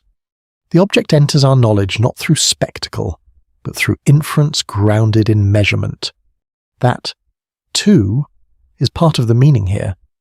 Human beings did not evolve to sense these realities. We do not have organs for redshift. We do not feel neutral hydrogen between galaxies. We do not look at the sky and instinctively perceive the topology of Reionization. All of that had to be built into awareness through tools. There is something deeply human in that, not because it flatters us, but because it reveals the true scale of our limits and the strange ingenuity with which we work around them. A detector feels what the body cannot. A spectrograph reads what the eye cannot. A model helps organize what intuition cannot. And then, if everything goes well, the result returns to the human level as understanding. A tiny source at the edge of observability is no longer just data. It becomes a reconfigured sense of the world above us. You still see the same night sky, but you no longer imagine it as a single open chamber filled with visible things. You begin to sense layers of historical access. Some eras were easy to read, some were not. Some messages survived, some didn't. Some parts of the cosmos became legible sooner because local conditions allowed them to. That change in perception is one of the quiet rewards of astronomy. It gives you a sky you cannot unlearn. And in this particular case, it also gives you a more honest feeling for what a telescope really does. Webb is not only showing us old objects, it is forcing us to confront the difference between existence and legibility. Those are not the same. A galaxy can exist and still be difficult to confirm. A spectral line can be emitted and still fail to survive. A whole population can shape the universe and still remain partly hidden because the medium suppresses the evidence we would most like to receive. That is why the most distant confirmed galaxies matter so much. Confirmation is not a bureaucratic detail. It is the point where possibility crosses into trust. Candidate objects can tempt the imagination, but spectroscopic confirmation pins them into the architecture of the cosmos. It gives them a more secure place in history, and once that happens, every associated physical clue becomes heavier. A confirmed galaxy at extraordinary redshift with oxygen present is not just interesting. It is a fact with consequences. A confirmed galaxy from around 330 million years after the Big Bang with strong Lyman-alpha is not just unusual. It is a pressure point on how we imagine the dawn becoming transparent. Pressure points matter because they change the whole body of thought around them. Press in the right place and the structure feels different everywhere. This is exactly what Webb has begun to do to our mental image of the early universe. Not demolish it, not replace it with chaos. Just press at a few key places hard enough that the old smoothness gives way. Suddenly the first few 100 million years are not a waiting room before the real action. They are a contested, active, rapidly differentiating environment where the first luminous structures are already changing what can be seen, what can be formed, and what can be remembered. Once that clicks, the title promise grows again. The unusual signal is no longer only evidence that something unexpected happened around one galaxy. It becomes evidence that visibility itself may have been arriving alongside early complexity, local maturity, and environmental change. The edge of observability starts to look less like the end of our reach, and more like the beginning of a new kind of realism. Because the farther back we go, the less the universe rewards generic intuition. And that means another question has to be faced. If the early cosmos was already generating local transparency and chemical memory this quickly, what does that say about the speed at which structure itself was assembling in the first place? It suggests that structure may have been better at taking advantage of opportunity than we once pictured. That is a careful way of saying something large. The early universe did not have infinite freedom. It had rules, densities, temperatures, expansion, dark matter scaffolding, gas physics, radiative feedback, and a brutally short clock. Nothing in this story escapes those constraints. But within them, some regions may have assembled stars and galaxies with striking efficiency. Not uniformly, not magically. Efficiently enough that, once we finally had the ability to look, the first few 100 million years no longer felt like a sparse prelude. They began to feel like the opening bars already carrying the full logic of the symphony. A lot of that logic starts with dark matter, even though dark matter never appears in a telescope as a bright object. It provides gravitational wells, the hidden structure into which gas can fall. Ordinary matter cools, condenses, and under the right conditions forms stars. In one sense, that is the standard story. But the standard story can be told too gently. Gas falling into early halos was not entering a quiet, leisurely environment. The young universe was denser than it is now. Interactions could be rapid. Mergers could happen. Small structures could build into larger ones. Star formation could ignite under highly dynamic conditions. Once the first luminous sources appeared, they did not merely mark structure. They began feeding back on it. Feedback is one of those words that can sound dry until you feel what it means. Stars are not passive ornaments. They heat gas. They blow winds. They explode. They enrich. They carve, compress, and disrupt. Black holes, if present and feeding, do the same at different scales and in different ways. The first generations of structure were therefore not simply building themselves brick by brick. They were constantly altering the conditions under which the next bricks could be placed. This is why how fast did galaxies form is not really one question. It is several. How fast did matter gather? How fast could gas cool? How fast could stars form? How fast could heavy elements appear? How fast could radiation escape? How fast could local ionized regions grow? How fast could the products of one generation make the next generation easier or harder? By the time you ask all of that, you are no longer looking for a single speed. You're looking for a choreography. And Webb has started telling us that some dancers entered sooner and moved with more force than many expected. That is the real significance of these frontier results when taken together. They do not force us into melodrama. They force us into specificity. A galaxy from roughly 330 million years after the Big Bang appears to show a line that implies local transparency more advanced than the broad average picture would suggest. Another system from under 300 million years after the beginning appears to show chemical enrichment that implies prior stellar processing. Each finding has its own uncertainties and its own context, but together they do something powerful. They increase the credibility of early efficiency. Efficiency in the sense that once the universe had the right ingredients in the right places, some regions did not wait around. That is worth holding against the ordinary human image of beginnings. We often imagine beginnings as weak, hesitant, incomplete. But many systems in nature are not like that. Once a threshold is crossed, they move quickly. A seed waits, then erupts. A storm gathers, then organizes. A market drifts, then cascades. The first stars and galaxies may have behaved more like threshold phenomena than our smoother, slower mental stories implied. Once cooling, collapse, and ignition became possible, some regions may have accelerated into complexity with startling speed. This does not mean every early galaxy was extreme. That would be another oversimplification, but it means the upper range matters. If a subset of systems could become bright enough, enriched enough, and radiatively influential enough to punch above their age, then they could shape our observations disproportionately. They would become the first obvious landmarks in a landscape where much else remained dimmer or harder to read. In that sense, they are not just early galaxies. They are early overachievers in visibility. And visibility, again, is not a trivial prize. A source that becomes visible early is not merely seen earlier by us. It may also be participating more strongly in the remaking of its surroundings. This is why the story never drifts far from reionization. The same processes that make a galaxy easier to notice can also make it more important physically. Hot stars and energetic radiation do not just announce the galaxy, they alter the intergalactic medium around it. What we detect and what the galaxy does to its environment may be tightly connected. The result is a feedback between physical importance and observational access. The systems most able to shape local transparency may also be the ones most likely to send us surviving traces. That can sound circular, but it is not. It is selection with consequence. The young universe may have been full of galaxies. We are especially likely to notice those whose conditions favored both activity and transmission.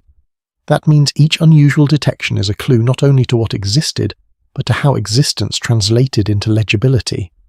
At this point, the word assembly starts to carry more emotional weight. A galaxy is not assembled the way a machine is assembled. It is gathered, fed, lit, disrupted, reheated, enriched, and reconfigured over time.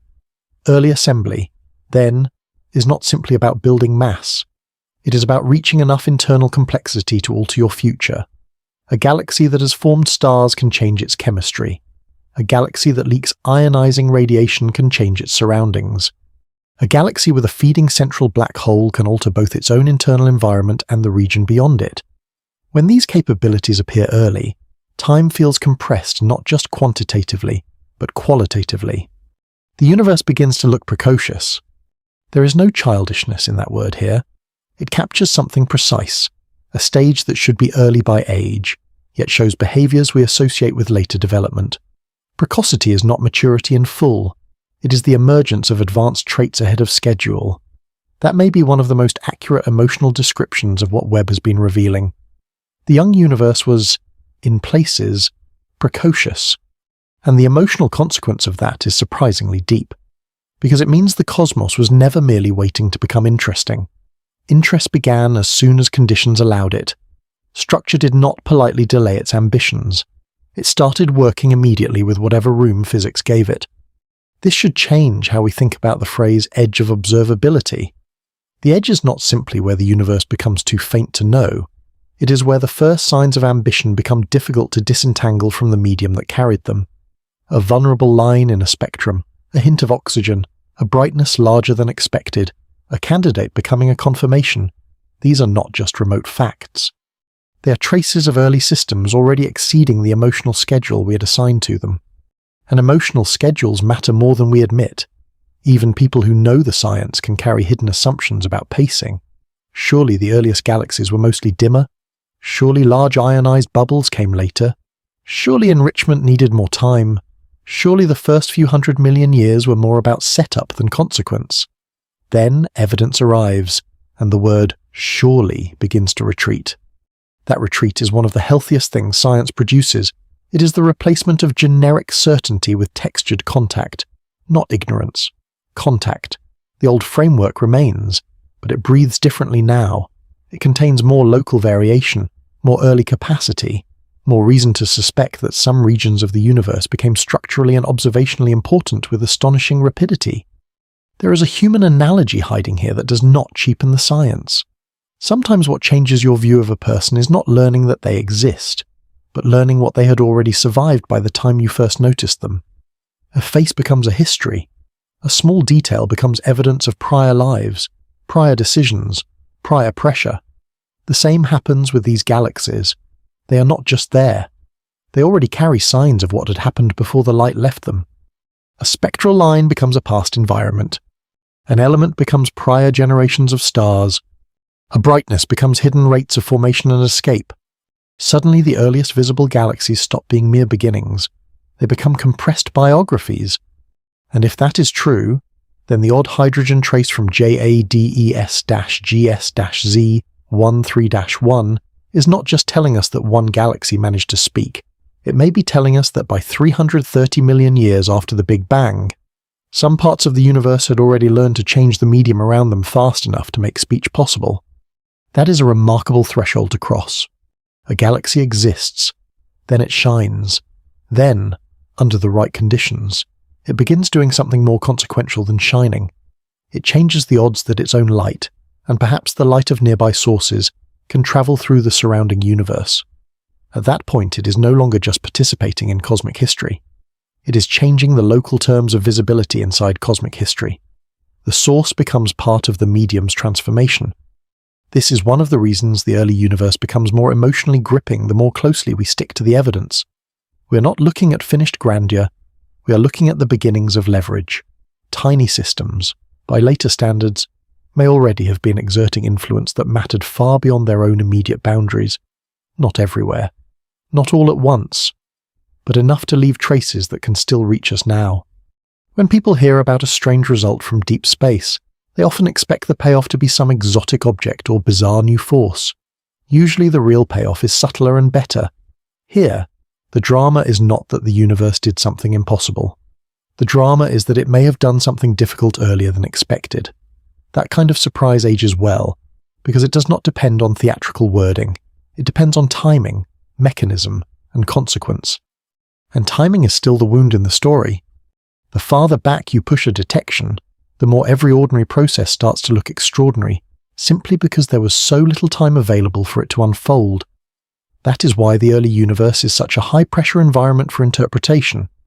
You're always asking whether the process is genuinely unusual, or whether your intuition about the clock was too soft. Often it is some combination of both. A mechanism may be familiar, yet still surprising in efficiency when forced into such a young epoch. That is why the language around these discoveries has to remain disciplined. A line like this does not prove the entire structure of cosmology has failed. It does not justify turning uncertainty into spectacle.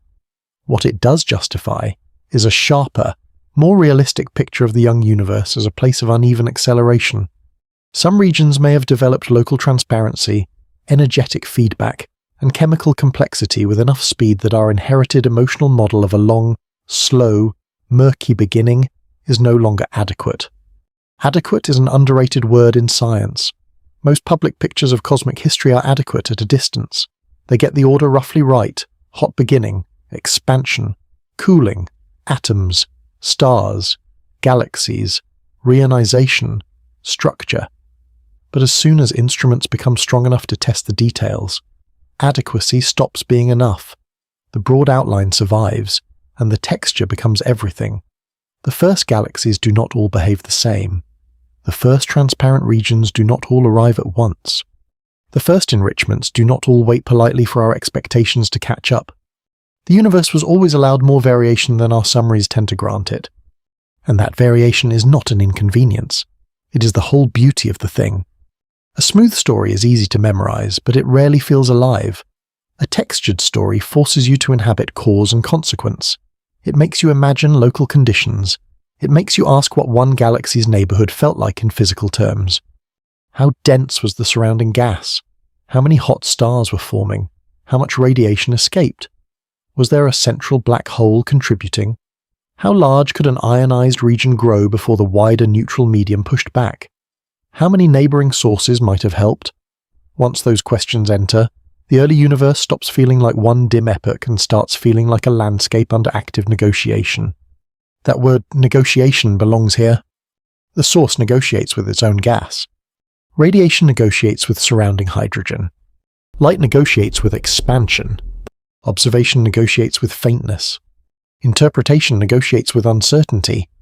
Nothing about this is automatic, which is precisely why the result feels so earned. Not just earned by the scientists, though of course it is, earned by reality itself.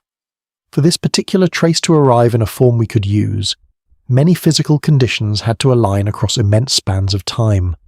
The galaxy had to emit the right kind of light. That light had to survive its local environment. It had to pass through a young universe still only partly transparent. It had to be stretched into the infrared by expansion. It had to remain detectable. We had to build the instrument that could receive it. We had to interpret it correctly. The number of ways for the message to fade, distort, or remain unrecognized was enormous. Yet it arrived. There is a calm kind of astonishment in that. And once you sit with it, the story begins to widen beyond astrophysics into something more general about knowledge. We often imagine discovery as the moment when an observer reaches farther, but there is another side to it. Discovery also depends on the world becoming legible under certain conditions, if the medium stays opaque. The truth may remain physically present and practically inaccessible. In that sense, knowledge is not only pursuit, it is encounter with whatever survives the distance. The early universe dramatizes that principle more clearly than almost anything else. Some truths about it were always there. The first galaxies formed whether or not anyone could ever know them. Their stars burned, their gas shifted, their radiation spread outward, their neighborhoods changed. But for those truths to become part of our reality, they had to cross a difficult path. They had to become transmissible. That is why I keep returning to visibility as a historical process rather than a passive fact. The cosmos was not born easy to see through. It became easier in stages, through local acts of illumination and ionization that slowly changed the condition of intergalactic space. The first galaxies were not only objects in the universe, they were, in part, agents in the making of an observable universe. That thought grows larger every time you revisit it. We are used to thinking of observers as latecomers, and of course we are. But long before there were eyes, or instruments, or minds, the universe was already preparing some of the pathways on which observation would eventually depend. Local transparency had to be built. Messages had to be allowed through. In a deep sense, observability itself has a prehistory. The line from JADES-GS-Z13-1 may be one glimpse of that prehistory in action. Not the whole story. One glimpse, one corridor. One note carried farther than expected through a still difficult era. And because it is only one glimpse, it gains rather than loses power. The fragmentary nature of the evidence makes it feel more real.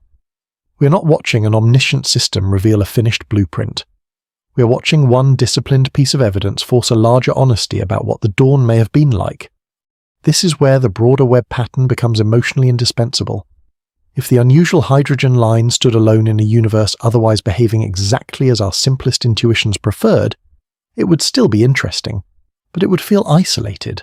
Instead, it arrives in a context where Webb keeps finding reasons to increase the pressure on smooth early universe pacing.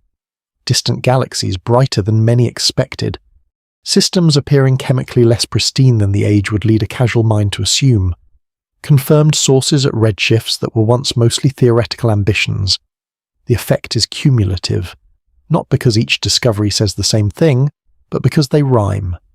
They rhyme in tempo. They rhyme in local intensity. They rhyme in the suggestion that once structure gained even a small foothold, some parts of the universe ran with it. That rhythm is what makes the current moment in cosmology feel so alive. Not confusion, not collapse. Contact with a young universe that turns out to have been more active in pockets than the simplified public picture allowed. A rougher dawn, a faster one in places, a more selective one in what it permitted to reach us. If you imagine the universe's first few 100 million years as a coastline at low visibility, that might be the most honest image so far. Some stretches are buried in mist. Some reveal narrow inlets. A few headlands catch early light. Most of the land exists whether or not you can see it. The map improves only where the weather opens. Webb did not create that coastline. It caught one more clearing. And once you understand that, the meaning of the title begins to shift for the last time. The unusual signal is not simply a curiosity from the far past. It is evidence that the far past may already have contained the local conditions needed to let reality break through ahead of schedule. Not fully, not universally, just enough to change how we picture the dawn, and with it, how we picture our own place as witnesses to it. That last part matters more than it may seem. It is easy to tell a story like this in a way that leaves human beings outside of it. The numbers are too large, the ages too deep, the objects too remote. At a certain scale, language can become so astronomical that the listener disappears.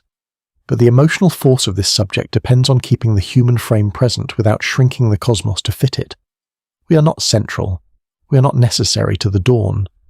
Yet we are the place, so far as we know, where the universe has become capable of looking back at the conditions under which visibility itself first emerged. That is not a sentimental statement.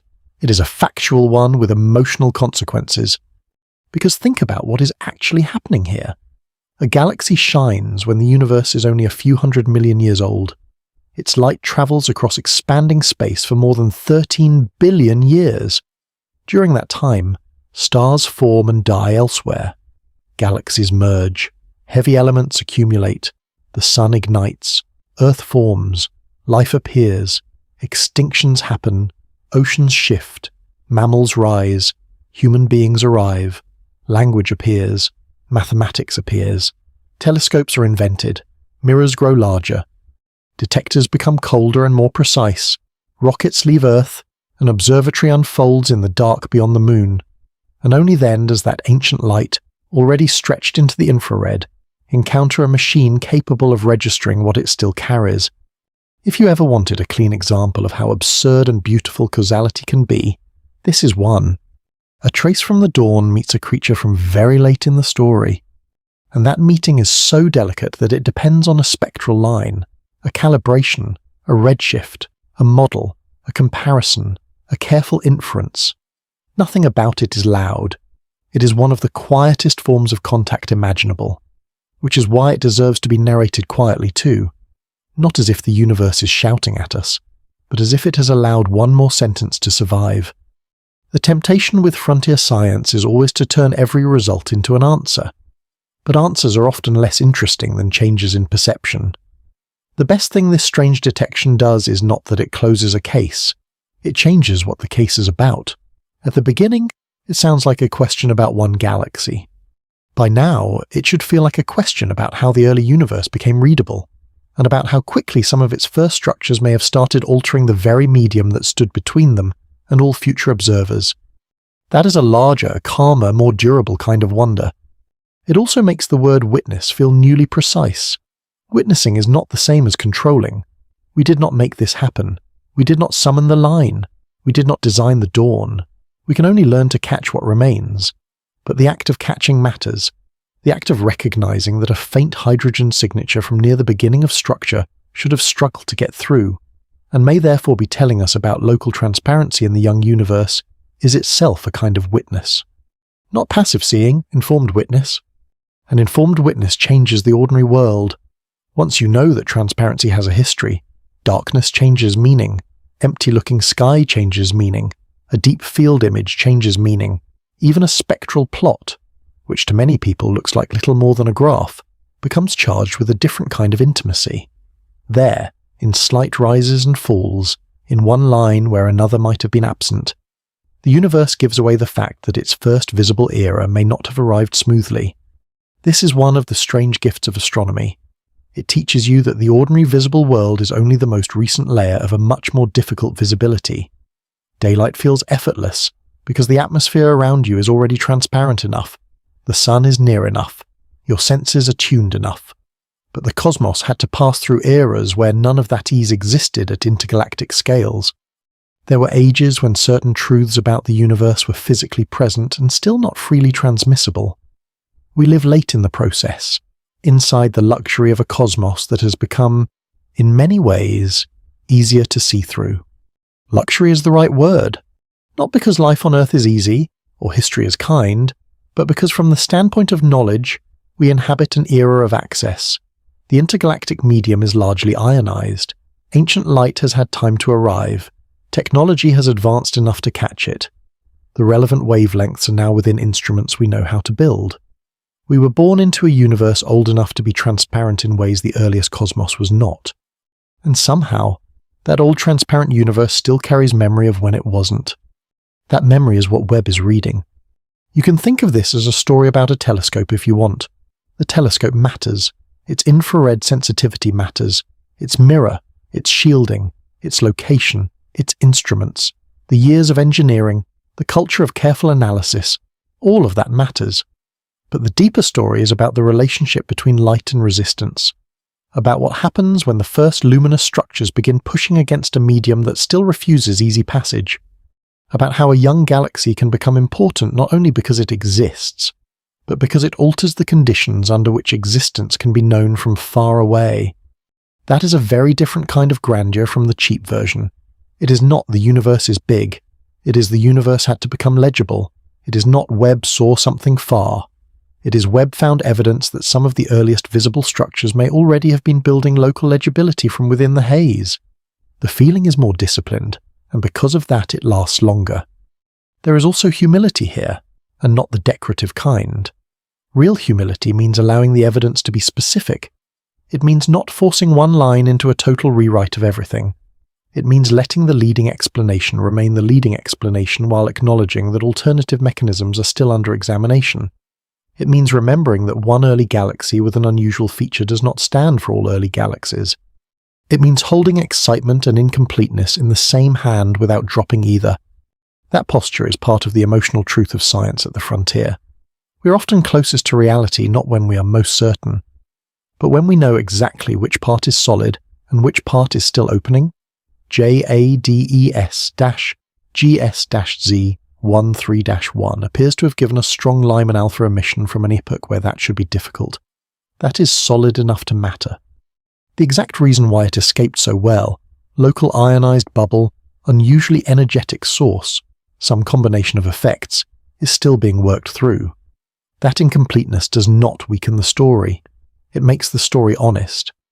And honesty, in a subject like this, is part of what keeps the wonder clean. Because fake wonder is always too easy. It jumps to conclusions. It uses mystery to cover thin understanding. It tries to be louder than the evidence. Real wonder is harder. It stays close to the measurements. It lets a spectral line remain a spectral line and then asks what that line quietly obliges us to rethink.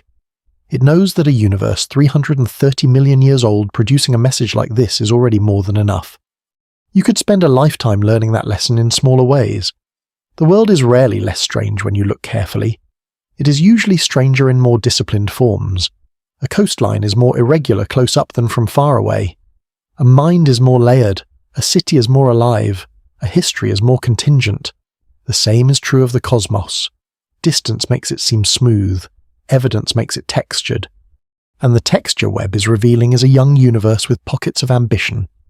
That word belongs here because it captures something the numbers alone do not. Ambition is not intention in this context. It is the appearance of far-reaching consequence from small beginnings. A young galaxy forming hot stars and perhaps clearing a local region through their radiation is ambitious in that sense. A galaxy already carrying oxygen at extreme redshift is ambitious in that sense. These systems are doing more than occupying space. They are reaching beyond what our simplified intuition assigned to their age. This is where the story begins to lean toward its ending, not by slowing down into summary, but by widening its frame one last time. We started with the assumption that the edge of observability is basically distance. We have moved through hydrogen haze, reionization, spectral lines, ionized bubbles, rapid enrichment, local transparency, and the possibility that some early systems changed their environments quickly enough to send us evidence that should have struggled to survive. By now the edge should feel like something much more alive, not a line in space, but a historical condition where reality and readability gradually came into alignment. That is what makes one unusual signal so difficult to forget. It is not just far away. It comes from a time when the universe itself may still have been deciding, region by region, how much of itself light would be allowed to reveal. And that, in the end, is a far more unsettling and beautiful idea than the simpler one most of us start with. We begin by thinking the distant universe is hard to see because it is far away. Then the evidence teaches us something more demanding. The real difficulty is historical. The cosmos was once less transparent to certain truths about itself. There were epochs when light existed, galaxies existed, radiation existed, but the medium between things still had enough resistance to trap, blur, or erase some of the very signatures we now rely on to reconstruct the past. Observability was not given. It had to emerge. Once that realization settles in, the young universe feels less like a dark room waiting for a lamp and more like a world full of partial permissions. Some kinds of passage were possible, others were not. Some neighborhoods opened sooner, others stayed resistant. One galaxy might live inside a local clearing, another, equally real, could remain harder to know because the surrounding hydrogen had not yet yielded enough. The archive we build from Webb is therefore not just a map of what was there. It is also a map of what the early cosmos allowed to be transmitted. That should change the emotional weight of every frontier detection. A source at high redshift is not just remote. It is a successful arrival. A spectral feature is not just information. It is information that endured a condition where endurance was not guaranteed. And a line like the one associated with JADES-GS-Z13-1 is not simply exciting because it is odd. It is exciting because its very oddness implies local circumstances that may have been more transformed, more intense, or more permissive than our softer expectations had room for. This is where the title promise reaches its deepest level. The unusual signal was not merely from the edge of observability in the sense of distance. It came from near an era when observability itself was still under construction. That sentence sounds large because it is large, but it is also exact. The first luminous structures were doing more than adding light to space. They were helping change the state of intergalactic space. They were making certain journeys easier. They were, in part, participating in the creation of a universe that could eventually be read across enormous distances. A fragile hydrogen feature reaching us from such an early time may be one small piece of evidence that this work of local clearing was already underway, in a way we can no longer treat as merely abstract. There is something almost architectural in that. We tend to think of architecture as walls, roofs, roads, foundations, but the early universe was building another kind of structure. Corridors of transmissibility, not built with intention, not designed for us, but real all the same. Regions where light had a better chance. Regions where the state of matter was changing. Regions where the first galaxies were not only illuminating the dark but reorganizing the conditions under which distance itself could be crossed by certain messages. You could call that a physical process, and you would be right. You could call it the opening of the cosmos, and you would also be right. The best part is that neither description needs to cancel the other. Science, when it is at its healthiest, lets mechanism and feeling strengthen one another. The mechanism here is precise enough to study. Neutral hydrogen absorbs Lyman-alpha efficiently. Ionized regions allow better escape. Early galaxies and perhaps accreting black holes provide intense radiation, and Webb's infrared instruments can capture the stretched remnants of that ancient transit. But the feeling that grows out of this is not decoration. It is the proper emotional response to evidence that tells us the young universe may already have been creating windows in its own opacity. A window is a useful image because it preserves both presence and difficulty. A wall without a window gives you nothing. An open field gives you everything. A window gives you partial access, bounded access, access shaped by where you stand and how large the opening is. That seems close to the truth of reionization as Webb is helping us feel it. The cosmos was not instantly open, but neither was it uniformly closed. It was beginning to produce windows. And one of those windows, perhaps, is what we're seeing here. Not a giant one, not final clarity, just enough. Enough for a line to survive, enough for a detector to catch it, enough for astronomers to say, carefully and with the right reserve, that the signal appears stronger and earlier than many would have expected. Enough to put pressure on the emotional story we tell about the dawn. Pressure on emotional stories is one of the most underrated roles of data. Facts do not only revise equations or estimates, They revise imagination. They force us to abandon convenient pictures. They make the past feel different. Webb has been doing that repeatedly. Each extreme redshift galaxy, each confirmation, each hint of rapid enrichment, each observation of unexpected brightness or unexpectedly mature behavior in a very young epoch contributes to a new atmospheric understanding. The early universe was not merely younger than the one we know. In some places it was already busier, sharper, more differentiated, and more historically active than the casual mind is comfortable imagining. It was not simple, it was early. Those two ideas are not the same. That may be one of the most important lines in this whole journey. Simplicity and earliness often get bundled together because human intuition is trained on human timescales. Early means unfinished to us. But on cosmic scales, early can still contain fierce activity if the right thresholds have been crossed. Once gravity gathers matter, once gas can cool, once stars ignite, once radiation escapes, once feedback begins, there is no obligation for the universe to proceed in a leisurely emotional register simply because we think of it as the beginning. The beginning can already be full of consequences. And consequences are exactly what these observations are showing us. An oxygen-bearing galaxy tells us prior stars have already lived and changed their medium. A strong early Lyman-alpha trace tells us conditions existed under which vulnerable light could travel more successfully than expected. Together, they do not hand us a tidy replacement myth. They hand us a rougher reality. A young universe where consequences start accumulating fast in some places, where local histories are already underway, where visibility is being negotiated in real time. By now, the image of a single galaxy as a faint reddish speck should feel almost unbearable in the right way. Not because it is visually grand. It is not. Without context, it is nearly nothing. But context is what turns the almost nothing into one of the most humanly meaningful kinds of evidence we can receive. A source so small on the detector, so distant in time, and yet so capable of rearranging our sense of the dawn. That is one of science's purest powers, to let a tiny fact alter a giant frame. It also helps explain why these stories can feel calming even when they are immense. There is no need to shout here. Reality is already carrying the weight. The universe was once harder to see through than it is now. Some of the first galaxies may already have been clearing pockets in that difficulty. One of those pockets may have allowed a hydrogen signal to reach us from a time when it should have struggled badly. Nothing about that requires inflated language. If anything, quieter language lets the structure of the truth come through more cleanly. So let the scale stay where it belongs. The photons left when the universe was very young. They travelled more than 13 billion years. They arrived stretched into the infrared. They entered an observatory built by a late-forming species on a small planet around an ordinary star in a mature galaxy. They carried enough surviving pattern that we could infer not only where they came from, but something about the state of the surrounding cosmos in that long-vanished place and time. That is not just a story about the past. It is a story about what kind of present we inhabit. We inhabit a present old enough for that light to have arrived, transparent enough for it to cross most of the way, technically capable enough to catch it, and intellectually disciplined enough to ask what its survival actually means.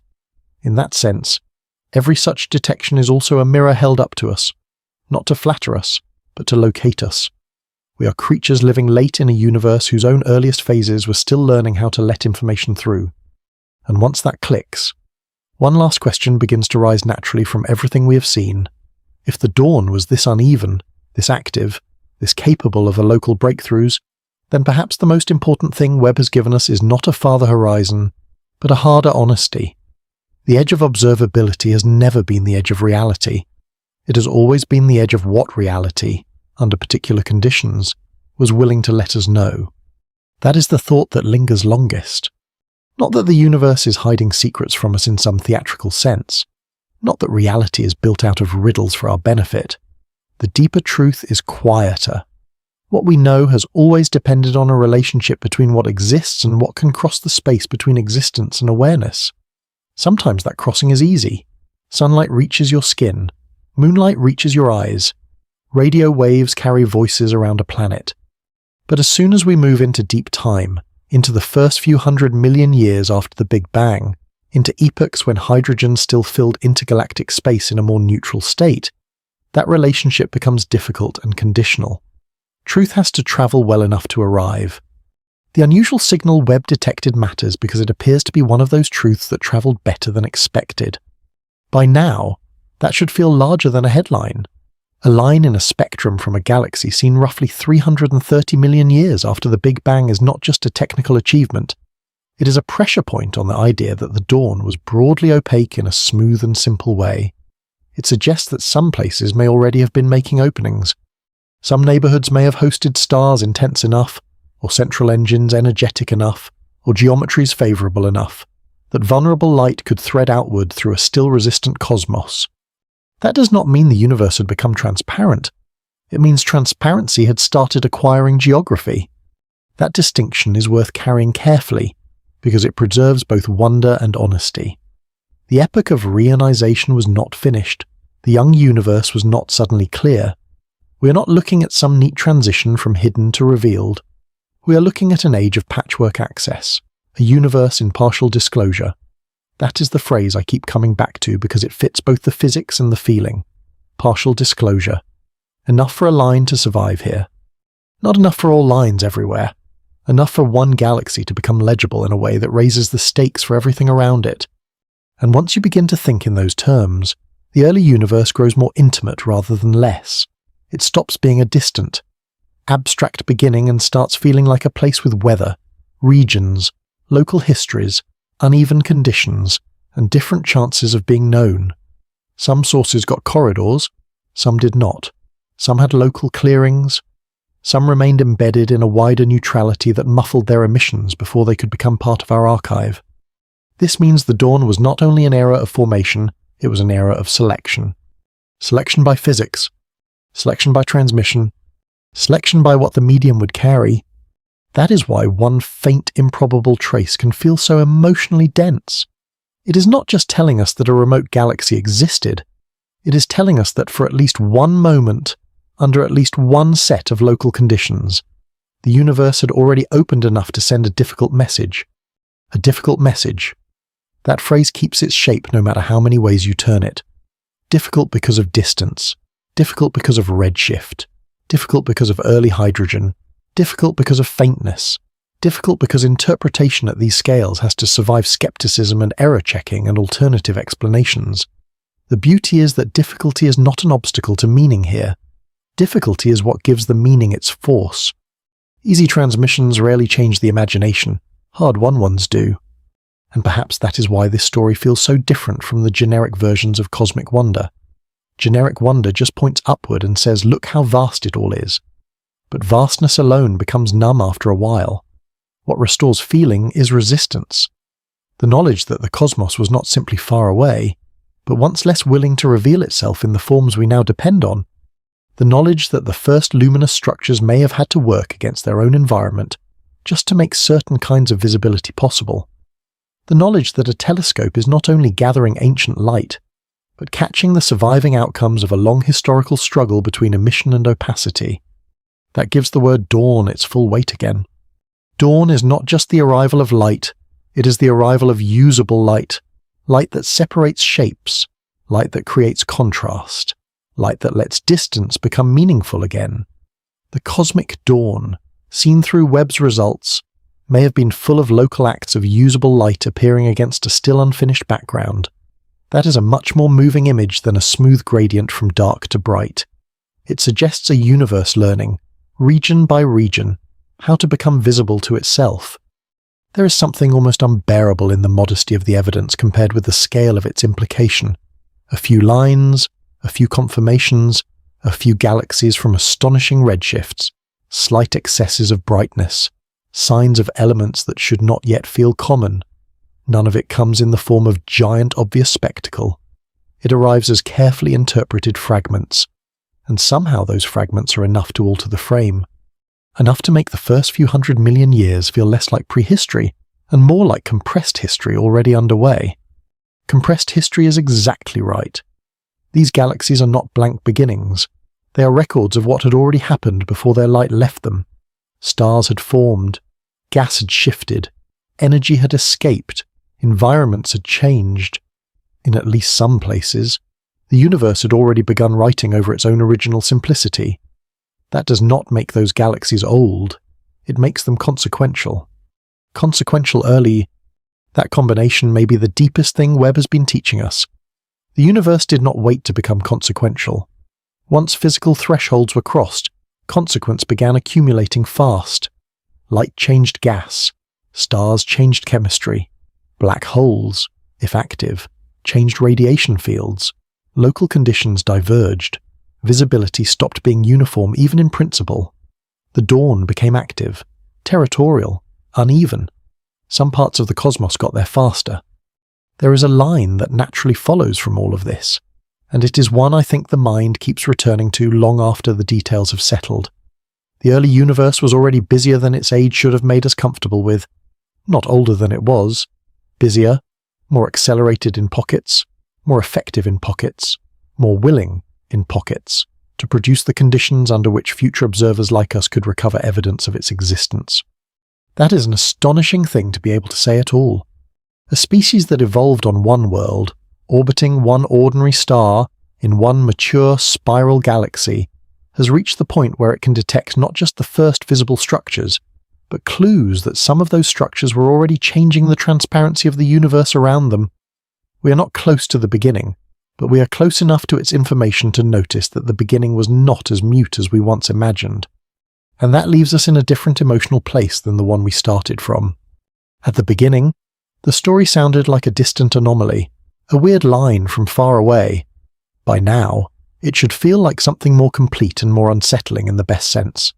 The unusual signal is a reminder that the history of the cosmos is also a history of how much of itself the cosmos could make available to later minds. It is a reminder that observability is not neutral. It has been built, altered, expanded, and unevenly granted over time.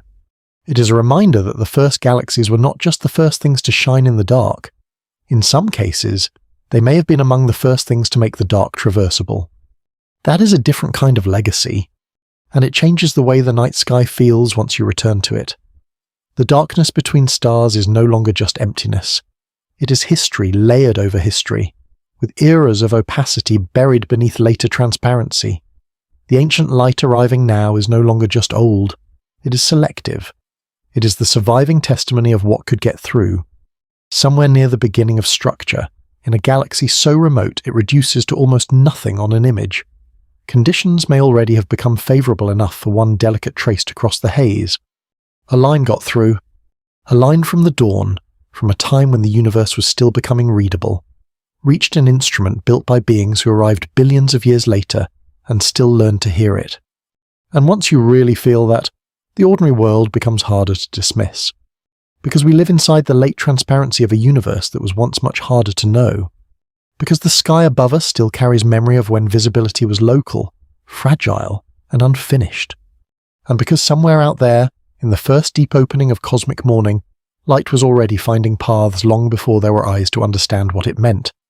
Long before there were eyes, there were conditions. That may be the cleanest way to end where this story has taken us. Not with a slogan about mystery, and not with a summary of findings, but with the recognition that what we call observability rests on physical states that had to emerge before any observer could ever arrive.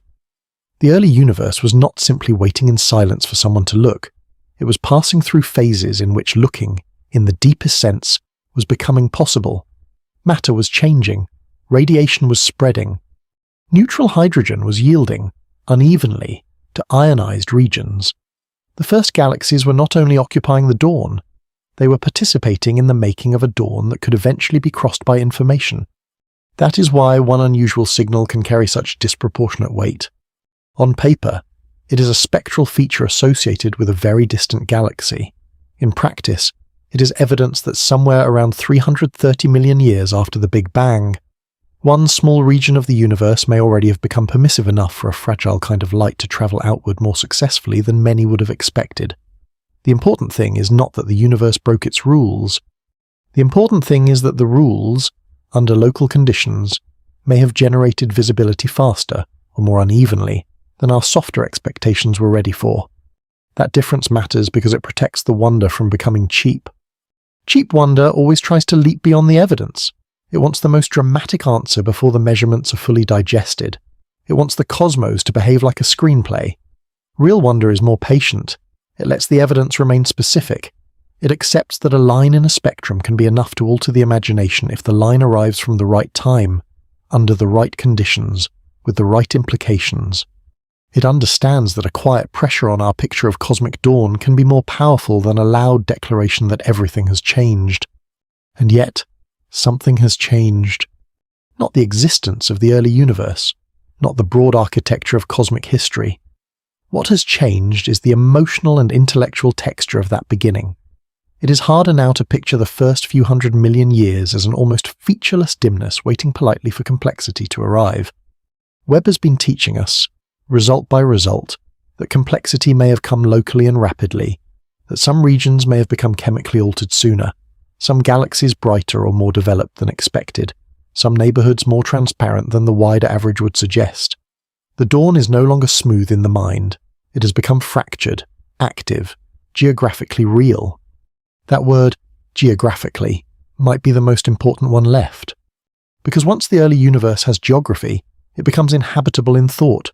It stops being a single abstract era and becomes a place with variation. Pockets of intense star formation, bubbles of ionized gas, regions where certain wavelengths move more freely, other regions where the same light dies locally and leaves no easy record. That is the universe this unusual signal points toward. Not one young cosmos, but one young cosmos with conditions that differ from place to place. And that makes the whole story feel more humanly intelligible, even as it grows larger. We know what it means to move through a world where access varies. A city at night is not equally visible from every street. A coastline in fog is not equally open from every angle. A voice in one room carries, in another it vanishes. Legibility has weather. Legibility has architecture. Legibility has conditions. The early universe, viewed through Webb, begins to feel like that. Some truths were already there, but only some could travel. Which means the edge of observability was never simply a line far away in space. It was always a condition of transmission. There is something deeply clarifying in that. It removes the childish version of the story without reducing its power. We do not live at the center of a universe with neat borders. We live in a universe where access depends on how light, matter, time, and structure interacted long before we existed. The great observatories are not magical windows through which all reality simply presents itself. They are instruments for recovering what survived. That makes their successes more meaningful, not less. Each successful recovery is contact with what made it through difficulty. And difficulty is the proper word for the dawn. Difficult not because it was hostile in some emotional sense, but because it was still incomplete as a medium. The first galaxies had to shine into a cosmos that had not yet broadly become easy to see through. Some of their messages were likely suppressed, some arrived altered, some may still be beyond our current ability to reconstruct, but some got out. Some carried enough structure to cross the ages. Some left signatures strong enough that a late-born species could recognize, with careful humility, that local visibility may have been opening sooner than expected. If you let that settle all the way in, the story becomes almost impossibly moving without ever turning sentimental, because it means the universe was already, in places, becoming readable long before there was anyone to read it. The first luminous structures were changing the state of the world around them in ways that would only matter to observers billions of years later. Their work was not for us. Their light was not aimed at us. And still, through a chain of conditions and survival and chance, some of it found us. This is the point where scale and intimacy stop feeling like opposites. On one side, everything about the subject is enormous beyond ordinary comprehension. Billions of years, expanding space, the first galaxies, hydrogen spread across intergalactic distances, the remaking of cosmic transparency. On the other side, the thing that reaches us is almost unbearably slight, a faint trace, a subtle pattern, a line in a spectrum. The whole universe reduced for a moment to whether one delicate feature should have survived the haze that surrounded its source.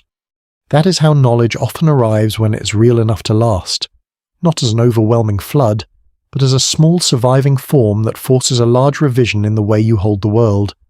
A line got through, and because that line got through, The sky above us is different now, even if it looks the same. The darkness is no longer just darkness. It contains remembered opacity. The clear cosmic distances we now study were once far less permissive. Transparency has a past. Legibility has a past. The open archive of the heavens, which to us can feel almost natural, sits on top of older eras when reality was present but much more difficult to transmit. That is one of the most humbling facts we can learn. The universe had to become knowable in stages. We arrived late. Very late. Late enough for most of Reionization to be over. Late enough for galaxies to mature. Late enough for heavy elements to build planets and chemistry and bodies. Late enough for consciousness and engineering and mathematics.